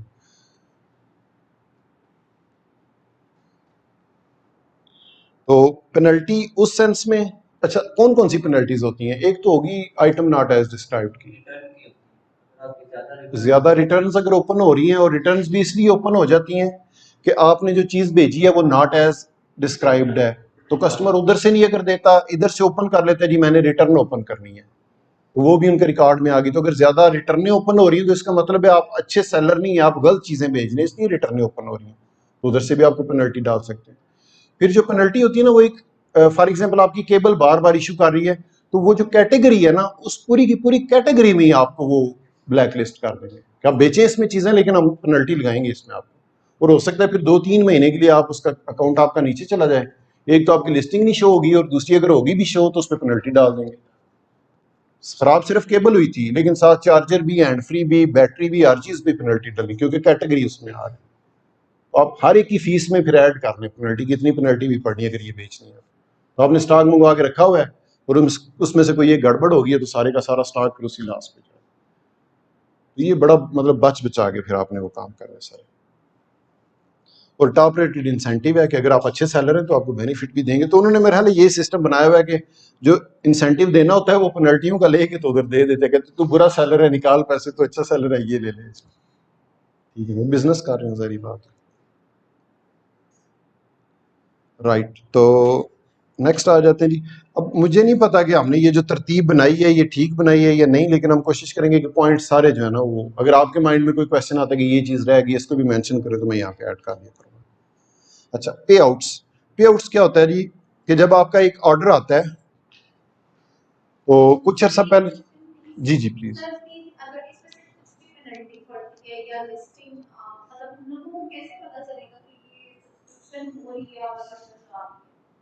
क्या चीज दोबारा एक्सप्लेन करें जरा। ठीक, ठीक है। जी जी जी, वो आपको पता चल जाए, वो आपको बताएंगे कहाँ पे वो शो होती है, ठीक है ना। वो आपको पता चल जाता है कि इस कैटेगरी में आपकी पेनल्टी हाई है। सर्विस मैट्रिक्स में भी मेरा ख्याल आ जाता है। ठीक हो गया जी। अच्छा, अब आ जाते हैं पे आउट्स की तरफ। तो पे आउट क्या है जी? पे आउट है, जाहिर है जो ईबे है वो बीच में मिडल मैन बना हुआ है, आपके पास प्रोडक्ट है और कस्टमर के पास पैसे हैं, तो वो पैसे इस तरह नहीं आपको डायरेक्ट देते कि ये लो जी, वो कस्टमर ने आपके बैंक में पैसे ट्रांसफर कर दिए। कस्टमर ईबे को पे करेगा, और ईबे कहेगा कि पेमेंट रिसीव होगी, आप ऑर्डर भेज दें। बीच में गारंटर है। अब ऑर्डर आप भेजेंगे, कस्टमर को मिल गया। स्टार्ट में क्या करते हैं कि पहले 1 महीने के लिए वो आपकी पेमेंट्स होल्ड करते जाते हैं अपने पास, कि ये ना हो कि ये लोगों ने सारे उनको बताया ना कि इस तरह करो, वरना तो वो बेचारे कोई नहीं। हम जब काम करते थे तो कोई लिमिट ही कोई नहीं थी, खुल के खेलो, जितनी मर्जी लिस्टिंग करो, अकाउंट सस्पेंड ही नहीं होते थे। पेमेंट जो है वो पेपाल अकाउंट था, साथ अटैच होता था। तो आपकी पहले दिन कोई चीज बिकी है, तो बिकने से पहले ही वो, मैं बता रहा हूँ, मैंने बताया था ना कि मैं वेयर हाउस से वो चीजें लेके 10 12 तो लिस्ट कर देता था। तो मैं लाग लिस्ट करता था, जो ही किसी चीज की पेमेंट आती थी ना, तो साथ पेपाल अटैच होता था, जो पेमेंट्स थी वो पेपाल मैनेज करता था। तो ईबे पे ऑर्डर है, जाके पेपाल में पेमेंट आ गई है, अब मैंने जाके ज़ाहिर है वेयर हाउस से लेके तो वो शिप करनी होती थी, तो मैं पेपाल से पैसे बैंक में ट्रांसफर कर लेता था, और वो जाके उनको मतलब एडवांस में पैसे आ गए, दे के पैसे चीज भेज दी, मेरी जीरो इन्वेस्टमेंट है। लेकिन अब ऐसा नहीं है। अब वो क्या करते हैं, अब आप स्टार्ट में मेरा ख्याल है 3 महीने के लिए होता है होल्ड पेमेंट, शायद नया अकाउंट है तो 3 महीने के लिए वो आपकी पेमेंट होल्ड करेंगे और 1 महीने के लिए होल्ड हो जाएगी और 1 महीने के बाद जो 30 दिन पहले लगी थी ना आपकी, वो आपको पे आउट कर देंगे उस बैंक में जो आपने अटैच किया हुआ है ईबे के साथ। पेपाल खत्म हो गया। अब आप ईबे जी हाँ, मतलब वो फिर आपको बेनिफिट दे देते 3 महीने बाद। तो खैर अगर आपका टॉप रेटेड हो जाए तो अच्छा होता है, तो फिर स्ट्रेट अवे कि आज आपकी सेल हुई है, कल आपके अकाउंट में पैसे आ जाएंगे। एक दिन सेल हुई है, दूसरे दिन लेटर ऑन, लेकिन स्टार्ट में वो होल्ड कर लेते हैं पे आउट्स, उसको कहते हैं पे आउट। और ईबे के साथ जो आपने बैंक लगाना है उसमें ऐसा नहीं है कि ईबे किसी और के नाम पे है और बैंक अकाउंट किसी और का लगा देंगे। वो कंपलसरी है कि उसी बंदे के जिसके नाम पे ईबे का अकाउंट और डिटेल्स हो, उसी बंदे का ही बैंक अकाउंट अटैच हो, अलग अलग नहीं हो सकता। अगर यूके में कर रहे हैं तो यूके का, अगर यूएसए में कर रहे हैं तो यूएसए या फिर जी जी जी। वाइस तो खैर नहीं लग रहा अभी, लेकिन पेपाल भी नहीं है ना, पेपाल तो अपना ही नहीं खत्म हो।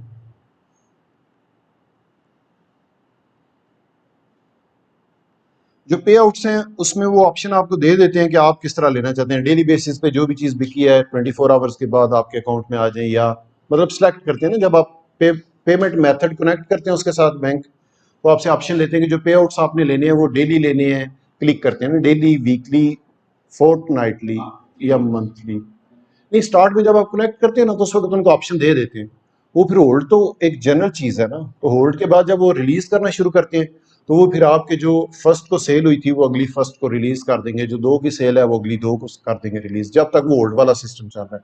तो 2-3 महीने बाद वो खत्म हो जाता है, फिर वो डेली बेसिस पे, या आपने कहा कि वीकली पे आउट्स चाहिए तो 7 दिन की जो सेल होगी संडे, ताकि वो मंडे छोड़ के ट्यूसडे को आपके अकाउंट में इकट्ठे आ जाए। वो लोग नॉर्मली वैसे डेली करते हैं, या कुछ लोग कहते हैं कि हमने अपने बिजनेस को मैनेज करना है तो अगर डेली पेमेंट्स आ रही हैं तो मैनेज करना मुश्किल हो जाएगा, तो हम एक ही पेमेंट मंगवाते हैं वीक के बाद और फिर आगे चल पड़ेगा। वो चॉइस है आपकी। और एक वर्ड इसमें यूज करते हैं फोर्टनाइटली, डेली, वीकली और फोर्टनाइटली। किस किस को पता है क्या होता है फोर्टनाइटली? जी नहीं, फोर्टनाइटली 2 वीक्स, डेली, वीकली और 2 वीकली या 15 डेज, मतलब फोर्टनाइटली। फोर्ट, जिस तरह मंथली हम कहते हैं ना मंथली, तो इस तरह एक वर्ड यूज करते हैं फोर्ट, FORTNIGHTLY, फोर्टनाइटली। उसका मतलब होता है 15 दिन के बाद या 2 वीक्स के बाद चीज आपको। या इनवाइस कोई आपको कहता है जी मैं फोर्टनाइटली इनवाइस आपको करूंगा, तो इसका मतलब है 15 दिन के बाद, महीने में 2 इनवाइस आएंगी फोर्टनाइटली।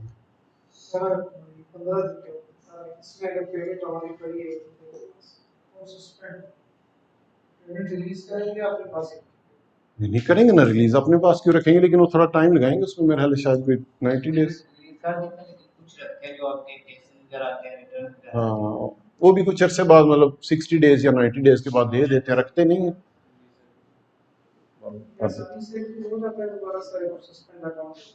क्या मतलब दोबारा री इंस्टेट आप कह रहे हैं? री इंस्टेट तो फिर डिपेंड करता है ना क्यों उन्होंने किया। हो सकता है उन्होंने सिर्फ वेरिफिकेशन के लिए किया, आप कांटेक्ट करते हैं जो डॉक्यूमेंट्स मांगे दिए तो री इंस्टेट हो, या उनको आप में कोई नुक्स नजर आ गया तो फिर नहीं करेंगे।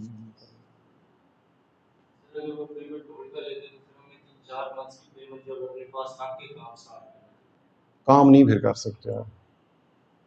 होल्ड उन्होंने इसलिए की है जी, न्यू अकाउंट पे 1 महीने की करेंगे ना, तो इतना स्टार्ट में कितना 10 प्रोडक्ट्स होती हैं, कितना को बजट होगा उसका, 20 पाउंड होगा या 30 पाउंड होगा, ठीक है ना। तो 2-3 महीने आप ज़ाहिर आहिस्ता आहिस्ता चलेंगे।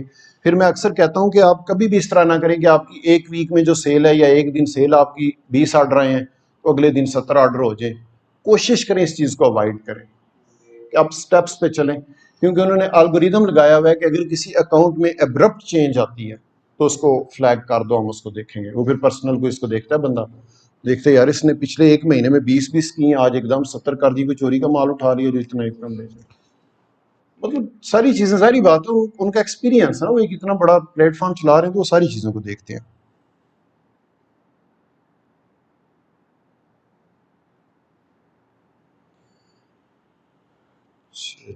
पेआउट्स में ही हम रिफंड एंड फी एडजस्टमेंट, जो आपको पे आउट आता है उसमें से ईबे अपनी सारी फीसें, या कोई ऑर्डर कैंसिल हो गया तो उसकी पेमेंट कस्टमर को वापस भेज देता है और आपको वही मिलता है जो आपके मेच्योर ऑर्डर्स हैं और आपकी जो पेमेंट। मतलब एक चीज आपने 5 पाउंड की बेची है ना, तो उसका पे आउट 5 पाउंड नहीं आएगा, उसमें से आपकी कैटेगरी फी, प्रमोशन लगाई है तो उसकी फी, लिस्टिंग फी, मतलब अगर कोई है मंथली आ गया, ट्रांजैक्शन फी, पेनल्टी, इंसेंटिव, वो सारी चीजें डाल के वो आपको पे आउट देते हैं। ये आपका नेट टोटल बने, ये आपकी जेब में जाएंगे बस।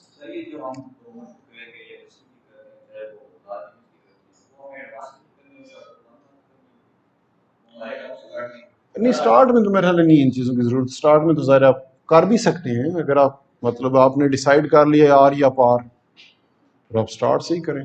ज़ाहिर बात, आप एक स्टेप आगे है ना उस बंदे से जो नहीं कर रहा। तो स्टार्ट में हम, अब आप लोगों के सब के जो क्वेश्चंस है ना, मैं बड़ा क्लियरली उनको अंडरस्टैंड कर सकता हूँ कि यार पल्ले नहीं तेला तो कर दी मेला मेला, ठीक है।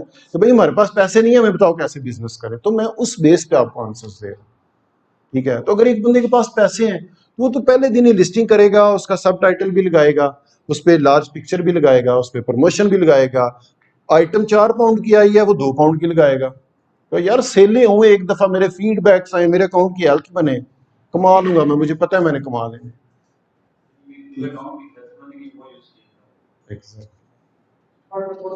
कि पंजाबी में वो कहते हैं ना, पहले साल चट्टी, दूजे साल हट्टी, ते तीजे साल खट्टी। तो हम कहते हैं पहले साल भी खट्टी, दूजे साल भी खट्टी, तीजे साल भी खट्टी। ऐसा नहीं होता, रूल्स एक ही, हर जगह पे एक जैसे रूल्स हैं, ठीक है ना। आपको शुरू में कुछ जी नहीं नहीं बोले, आप बताएं।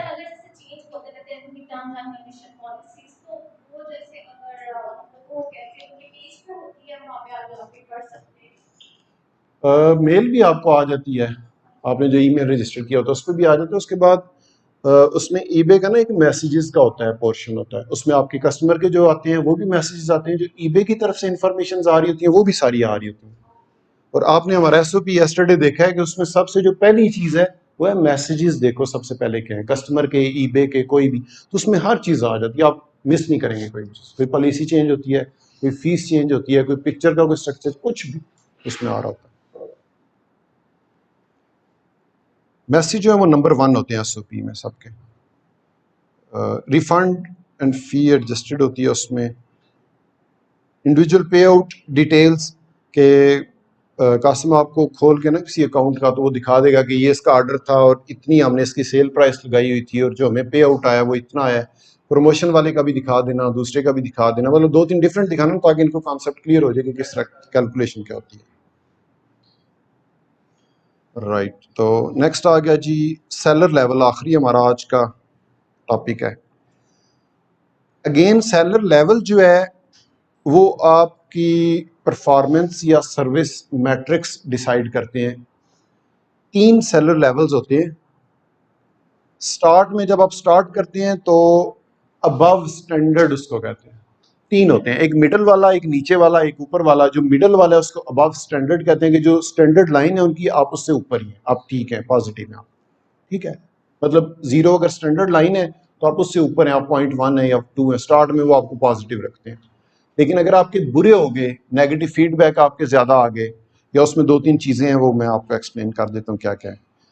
अगर उन चीज़ों पे आपने फोकस नहीं किया तो आपका जो लेवल है वो नीचे चला जाएगा, और नीचे वाले लेवल को कहते हैं बिलो स्टैंडर्ड, कि स्टैंडर्ड लाइन से नीचे आ गए आप, और ये इनका सबसे नीचे वाला स्टैंडर्ड है। अगर आपका अकाउंट बिलो स्टैंडर्ड पे गया तो आप समझे कि आपकी सेल एटलीस्ट 75% नीचे चली गई। 100 ऑर्डर आ रहे थे, 25 पे चले गए। वेरी इंपॉर्टेंट है, ठीक है।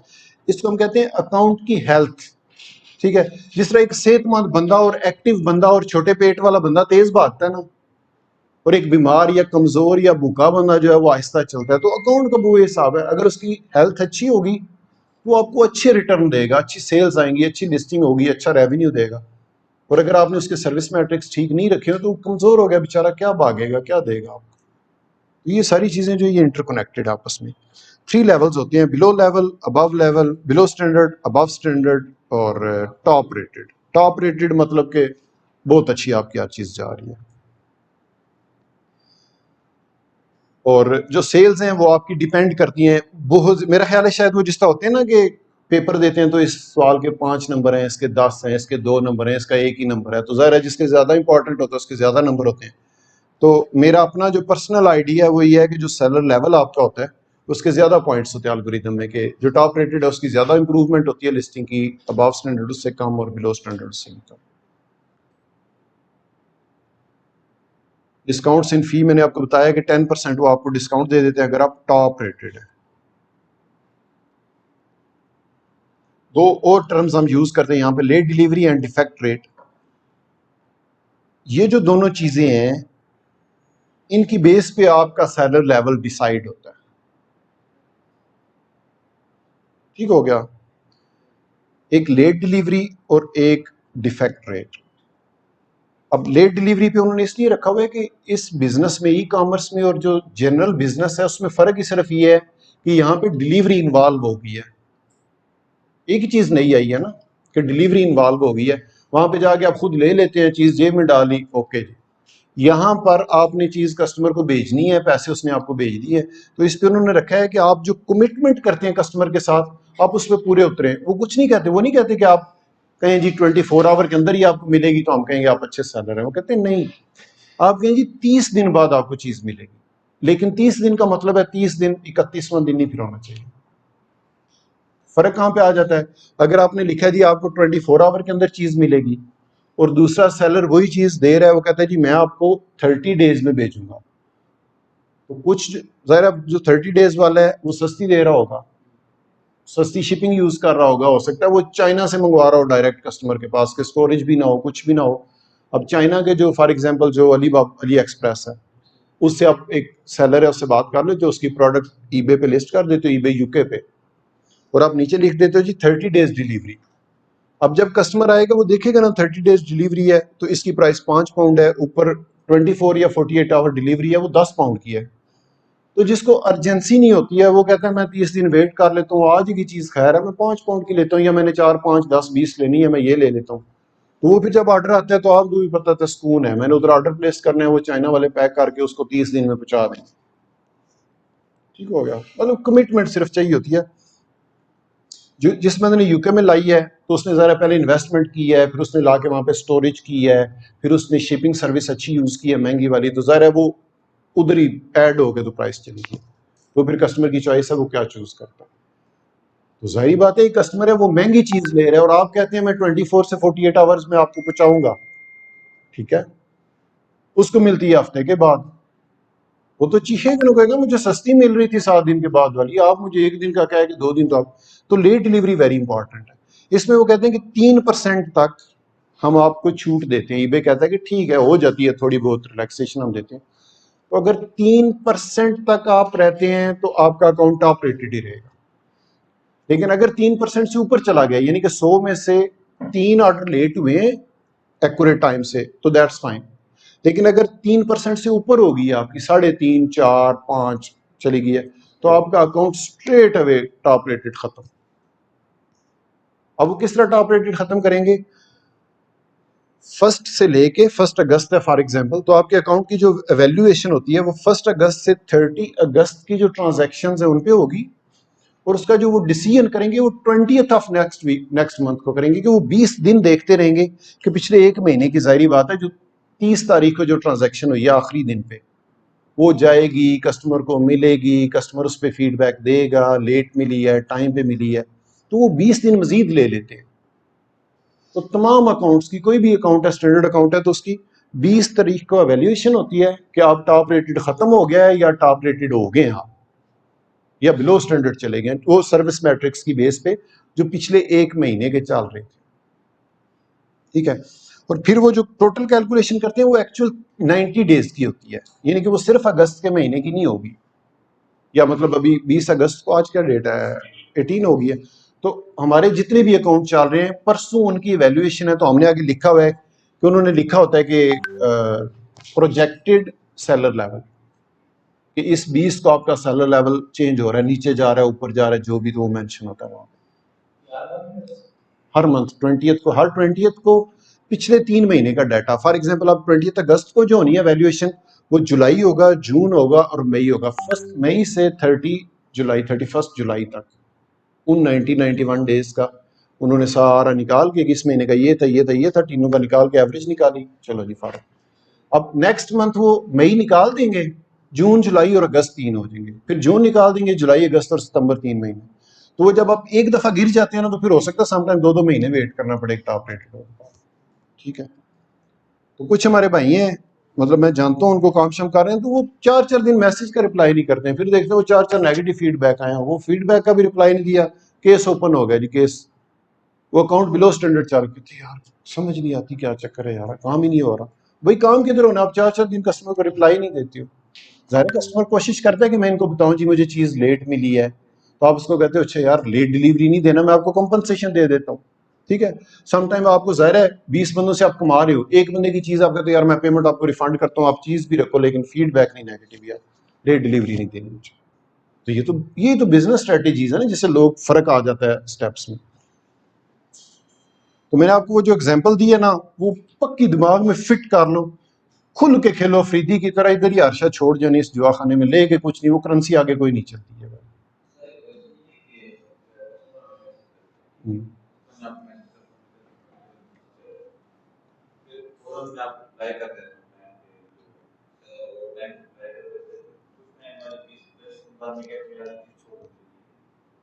बीस 25 दिन बाद, अच्छा 20-25, ठीक है। हम्म। जब तक ऑर्डर मेच्योर नहीं ना होगा, मेरा ख्याल ऑर्डर कैंसिल हो तो फीडबैक भी कैंसिल हो जाता है। अगर उसने दिया ना आपसे चीज़ ले ली है, ऑर्डर कैंसिल करा लिया खुद, माइंड चेंज उसको कहते हैं, तो फिर फीडबैक भी खत्म हो गया। ज़ाहिर है आपकी जो ट्रांजैक्शन थी उसके साथ जो डील थी वो कैंसिल हो गई, फीडबैक किस चीज़ का देगा।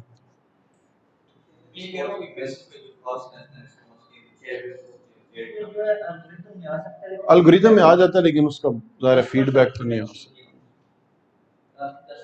बाकी जो जो ऑनलाइन का जो कस्टमर है ना, वो इतना कोई लाडला है कि आप तो कहते हैं ना कि आपने उसको मैसेज किया तो उसने 10-15 मिनट बाद मुझे स्ट्रेट अवे कह दिया कि मैंने चीज़ नहीं लेनी, ये तो बड़ी अच्छी बात है ना। आपकी शिपिंग भी नहीं लगी, पैकिंग भी नहीं लगी, स्टेशनरी भी नहीं लगी, टाइम भी नहीं लगा, उसकी मेहरबानी कि उसने पहले कह दिया मिलनी नहीं, उसको चीज़ मिल गई है, उसने 15 दिन इस्तेमाल भी कर लिया, और उसके बाद वो एक दिन आप खोलते हैं तो उसका मैसेज आया, भाई जी ये चीज़ पसंद नहीं आई है, वापस करें। कैसे लेनी वापस, आके लोगे या भेज दूँ? ठीक है, 90 डेज के अंदर अंदर वो कस्टमर माइंड चेंज पे भी चीज़ आपकी वापस कर सकता है, कोई भी बहाना लगा देगा ना, आप कुछ नहीं कह सकते। नहीं, सब पे उनकी पॉलिसी है।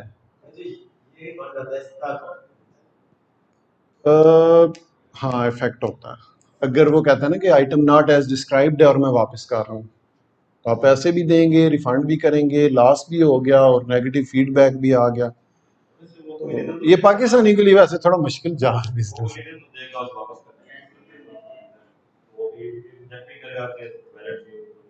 ना ना ना ना ना, वैलेट शैलेट वाली कोई कहानी नहीं है।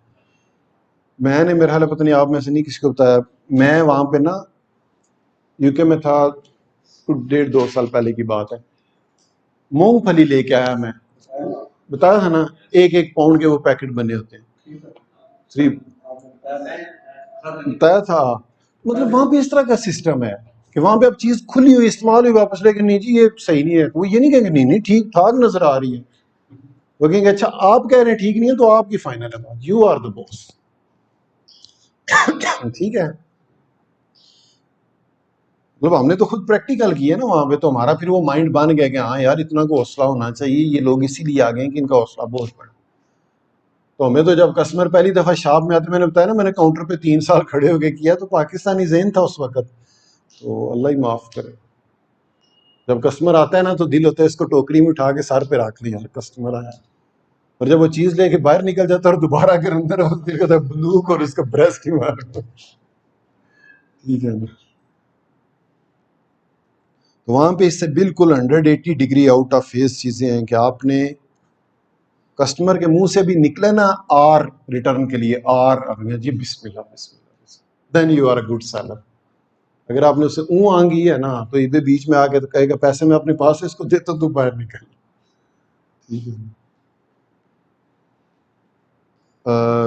सेल्स इंप्रूव हो जाएंगी, डिस्काउंट आपको मिल जाएगी, लेट डिलीवरी और डिफेक्ट रेट। अच्छा, एक तो लेट डिलीवरी हमने डिस्कस कर लिया, ठीक है।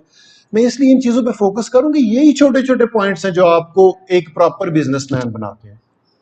कि अगर आप, अक्सर लोग जो है हमारे अकाउंट है, नए जो वीए हायर करते हैं, तो उनको हम अकाउंट देते हैं, कभी उन्होंने खोल के नहीं देखा कि लेट डिलीवरी क्या चल रही है। बताओ ना भाई, लेट डिलीवरी है, हम आपको उसके ट्रैकिंग देंगे। आप सम टाइम कस्टमर कहता है जी चीज़ नहीं मिली, आपको लेट डिलीवरी दे दी है, आपके पास उसका ट्रैकिंग है, इन टाइम डिलीवर हुई है, आप ईबे को मैसेज करते कहते हो मैंने तो पहुंचाई हुई है इन टाइम, ईबे कहता है ओके नो वरी, रिमूव हो, अगर आपके पास एविडेंस, ठीक है जी। स्कूल के जरिए क्या चीज़ सर्च करते हैं? वो तो आपको जब कस्टमर मैसेज करता है ना, वो भी आगे आएगा, जब हम मैसेज में पहुंचेंगे ना, तो फिर आपको बताऊंगा क्या तरीका कार होता है उसका। ये होता है कि अभी भी मैं आपको बता देता हूँ। उसमें ये होता है कि कस्टमर कहता है कि मेरी ये चीज़ नहीं मिली, या मेरी ये जो चीज़ आपने भेजी है गलत भेजी है, तो स्ट्रेट वे जब मैसेज आए तो उसके ऊपर उसका यूजर नेम आ रहा होता है। अब जब अकाउंट बनाते हैं ईबे का, सेलर है या बायर है, तो आपको एक यूजर नेम अलॉट कर देते हैं, आप चेंज भी कर सकते हैं अपनी मर्जी का, नाम नहीं होता कोई भी यूजर नेम, ठीक है, जिस तरह वैसे कोई बनाते हैं आप। तो जब वो बंदा मैसेज करता है, आप खोलते हैं मैसेज, तो उसका ऊपर यूजर नेम आ रहा है, आप उसका मैसेज पढ़ के ना तो यूजर को कॉपी कर लेते हैं वहीं से। उसके बाद साथ दूसरी टैब खोले, उसमें ऑल ऑर्डर्स में आ जाए, ऑर्डर्स में जाके यूजर सेलेक्ट करें, उसका नाम का पेस्ट करें और सर्च करें, तो पिछले 90 डेज में से उसका ऑर्डर उठा के सामने रख देगा, ये इस बंदे का ऑर्डर है, यूजर नेम ये, क्वांटिटी इतनी, प्राइस इतनी, डेट इसको गया था, ठीक हो गया। बेस्ट इजी तरीका है। अच्छा जी, उसके बाद आ गया डिफेक्ट रेट। ये जो दो चीजें हैं ना, ये आपके सेलर लेवल को बड़ा हिट करती हैं, मतलब इनकी बेस पे आपका सेलर लेवल डिसाइड होता है, एक लेट डिलीवरी और एक डिफेक्ट रेट। अब डिफेक्ट रेट क्या चीज है? डिफेक्ट रेट है, दो चीजें हैं डिफेक्ट रेट में भी। नंबर वन, ऑर्डर कैंसिल, क्या आपके पास चीज नहीं थी, आपने मार्केट में प्लेस कर दी, ऑर्डर आ गया और उसके बाद आपने कैंसिल कर दिया, नहीं भाई ये तो आउट ऑफ स्टॉक है, तो ई बेस चीज को पसंद, कोई भी ऑनलाइन जो सर्विसेज है वो पसंद नहीं करती, कहती है you are miss commitment, you are doing miss commitment, ठीक है। कि आपके पास चीज पड़ी हुई है तो आप उसको लिस्ट करो और तो उसको बेचो और तो उसकी पेमेंट लो।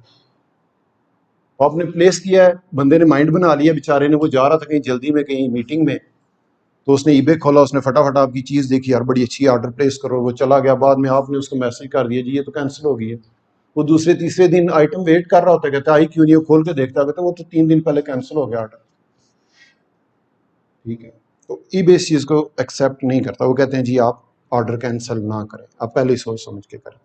इसमें एक ट्रिक होता है, अगर गलती से कभी आपको हो गया इस तरह की कोई सिचुएशन आ गई है कि आपको ऑर्डर कैंसिल करना पड़ गया, तो जब आप ऑर्डर कैंसिल करते हैं ना, तो उसमें 3 ऑप्शन आ रहे हैं। नंबर 1 होता है आउट ऑफ स्टॉक, नंबर 2 पे आ रहा होता है customer ask to cancel the order, customer ने कहा ऑर्डर कैंसिल करो, जाहिर है फिर उसकी मर्जी, हम तो कुछ नहीं कर सकते, फिर आप आज़ाद हो गए। एक और तीसरा ऑप्शन होता है, पता नहीं, अब मुझे याद नहीं, वो दिखा दें, ठीक है। अच्छा, जो सेकंड ऑप्शन है ना, उसमें आप क्या करते हैं कि आपको एक ऑर्डर आ गया और चीज़ नहीं आपके पास पड़ी है, जेन्युइन रीज़न हो सकती है कि आपने 10 आइटमें लगाई थी, उनमें से 9 बिक गई हैं, जब 10वीं का ऑर्डर आया है और आप उसको पैक करने लगते हैं तो आप देख रहे हैं ये तो टूटी हुई है, ये तो नहीं मैं बेच सकता, राइट।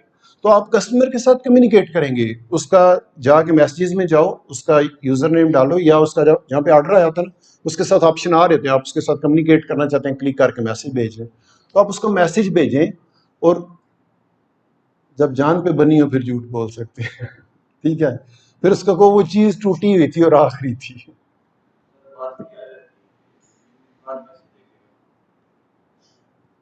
हाँ ये भी है कि वो 3 दिन बाद देखेगा, लेकिन फिर भी एक कोशिश है ना कि अगर वो 3 दिन वाला हुआ तो फिर खैर है, लेकिन अगर वो 3 दिन वाला ना हुआ, उसने कुछ देर बाद देख लिया मैसेज, तो उसको कहो जी वो चीज़ टूटी हुई है और वो आखिरी थी हमारे स्टॉक में, लेकिन उससे पहले फिर आप जीरो कर लो ना लिस्टिंग को, ये ना कि अभी तक तो बेच रहे हो आप, तो मुझे कहते हो जीरो ही है, ठीक है। तो आप उसको कहोगे जी वो आखिरी आइटम थी, टूटी हुई थी।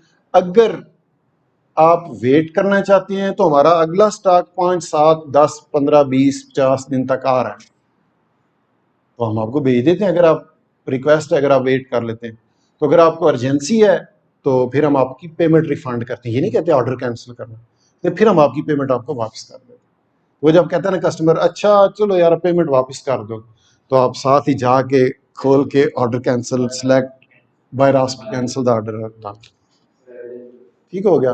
तो मतलब ये एक ऐसी चीज है कि नॉर्मली मेरे अपने जो वीएस हैं उनमें से अक्सर ने जो है वो डिफेक्ट रेट लिया है इस पे कि ऑर्डर कैंसिल हो गया जी, चीज नहीं पड़ी है, खत्म हो गई है, तो डिफेक्ट रेट आ गया उसको, ठीक है। और डिफेक्ट रेट कितना 1.5%,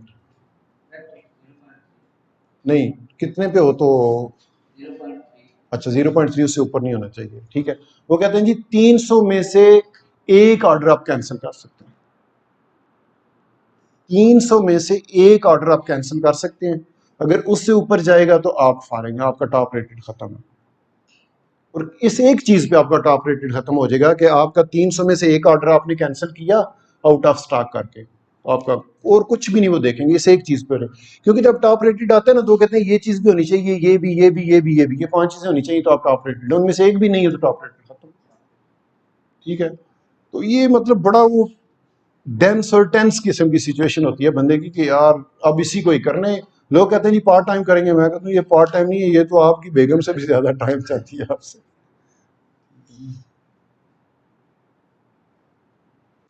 अच्छा, और इसके अलावा एक डिफेक्ट रेट में मैंने बताया था दो चीजें हैं, एक तो ऑर्डर कैंसिल है और दूसरा है कि कोई कस्टमर किसी भी चीज के लिए एक केस ओपन कर लेता है, आइटम रिटर्न करने के लिए केस ओपन कर लेता है, या नॉट रिसीव्ड का केस ओपन कर लेते हैं कि आइटम मिली नहीं है, ठीक है। या नॉट एज डिस्क्राइब्ड का भी हो सकता है, केस ओपन हो सकता है। कि उसमें क्या होता है, कुछ जो कस्टमर होते हैं वो बेचारे जरा सादे होते हैं, तो वो कहते हैं कि हमें नहीं पता कि क्या कर रहे हैं, वो जाके ऑप्शंस में देखते हैं कि आइटम नॉट रिसीव्ड है, तो आप क्या क्या ऑप्शंस हैं, आप कांटेक्ट कर सकते हैं सेलर से, आप केस ओपन कर सकते हैं, तो वो स्ट्रेट अवे केस ही ओपन कर लेते हैं, ठीक है। फिर हम क्या करते हैं, फिर हम उनको कहते हैं कि आपको मैसेज ही आता है, जिस तरह नॉर्मल मैसेज आता है ना, वहीं पे आपको मैसेज आता है कि आप उसको क्लिक करते हैं तो साथ ही केस ओपन होता है जी कि ईबे भी इन्वॉल्व है। आप अगर इसको 3-4 दिन के अंदर, कितना टाइम होता है उसका, 3 डेज के अंदर अंदर अगर आप उसको कर लेते हैं, सेटिस्फाई करें, उसकी पेमेंट वापस करें, उसको चीज़ दोबारा भेजें, उसको मुतमिन अगर कर लेते हैं तो ठीक है। अगर नहीं करते हैं और केस जो है वो ईबे के पास चला जाता है, आप फॉर एग्जाम्पल कहते हैं जी मैंने, जो नया सेलर होता है वो तो अकड़ जाता है ना, कहता है भाई मैंने तो चीज़ भेजी हुई है, बाहर कहता है मुझे तो नहीं मिली। अब वो उसी डेडलॉक पे 3 दिन गुजर जाते हैं, ईबे इन्वॉल्व हो जाता है, ईबे कहता है हाँ जी एविडेंस दो आपने चीज़ भेजी है, तो ट्रैकिंग है आपके पास डिलीवर्ड का। उसने कहता ट्रैकिंग तो नहीं थी, मैंने तो वैसे भेजी थी। उसने कहा अच्छा फिर ये जो केस है ना ये बायर के हक में हो गया और हम इस केस को क्लोज कर रहे हैं और उसको हम रिफंड कर रहे हैं, आपकी जो पेमेंट थी ना हमारे पास उसको हम वापस कर रहे हैं। आपकी पेमेंट भी चली गई, आपकी आइटम भी गई, आपकी शिपिंग भी ज़ाया होगी, आपका टाइम भी वेस्ट हो गया और आपको नेगेटिव भी मिल गया, इफेक्ट रेट भी मिल गया, ठीक है। तो आपने जो केसेस ओपन हो जाने हैं वो भी रेड लाइन है, उनको आपने बंद नहीं होने देना, आपने उनको कस्टमर को करके फौरन, अगर किसी बात पे भी नहीं आ रहा तो वहां पे ऑप्शन आ रहा है रिफंड करो जान छुड़ाओ, बस ठीक है, कितना 100-200 में से एक होता है। तो ये 3 चीजें, एक लेट डिलीवरी, एक डिफेक्ट रेट, मतलब 2 डिफेक्ट रेट में चीजें आ जाती हैं, एक ऑर्डर कैंसल और एक case closed without seller resolution, के सेलर ने कोई हाल नहीं उसका बताया और केस क्लोज हो गई की वजह से। तो ये 3 जो चीजें ना, ये आप सबसे ऊपर अपना जहाँ पे भी आपने बैठ के काम करना है ना, वहां पे 3 बड़े बड़े A4 साइज के पेपर लेके तो वहां पे सामने झटके रूल लिख के लगा रहे। ये मैंने चीजें आपको बता दी हैं कि एटलीस्ट 1 ट्रांजेक्शन्स कितनी होती हैं, 1000 ट्रांजेक्शन्स हैं टॉप रेटेड के लिए, या 1000 पाउंड की सेल है 100 ट्रांजेक्शन है। अच्छा, टॉप रेटेड के लिए एक तो आपका अकाउंट एटलीस्ट 90 डेज पुराना हो, ठीक है। जब आपका टॉप रेटेड अकाउंट होगा फिर आपको काम का मजा आएगा और साथ उसका आप हाँ बिजनेस भी कर लो। तो 90 डेज उसके लिए पहली उसकी रिक्वायरमेंट है कि 90 डेज पुराना हो, 90 दिन तक तो आप सुकून से काम करें, कुछ भी नहीं करना। अगर आप इक्वल भी जा रहे हैं या थोड़ा बहुत लॉस भी हो रहा है तो बर्दाश्त करें। टॉप रेटेड हो गया, उसमें आपकी एटलीस्ट 100 ऑर्डर्स होने चाहिए 3 महीनों में, समटाइम 4 महीने भी लग जाते हैं कि वो पहले 3 महीने नहीं होते तो पहला निकाल के अगले 3 महीने, दूसरा तीसरा चौथा, उन तीनों का फिर कैलकुलेट हो जाता है। तो टोटल आपकी जो ट्रांजेक्शन्स हैं 1000 पाउंड की होनी चाहिए और 100 ऑर्डर्स मिनिमम होनी चाहिए आपके। तो ज़ाहिर है अगर आप प्रोडक्ट सस्ती बेच रहे हैं तो 100 के हो सकता है 500 पाउंड बने, तो फिर आपको 200 बेचनी पड़ेंगी, वो भी दोनों चीज़ें पूरी होनी चाहिए। और फिर जो दूसरी मैंने आपको चीज़ें सारी बताई हैं, लेट डिलीवरी और डिफेक्ट रेट, वो भी पूरा होना चाहिए सारा। 3 मंथ्स टाइम और 20th ऑन एवरी मंथ आपकी वो एवेल्युएशन हो जाएगी।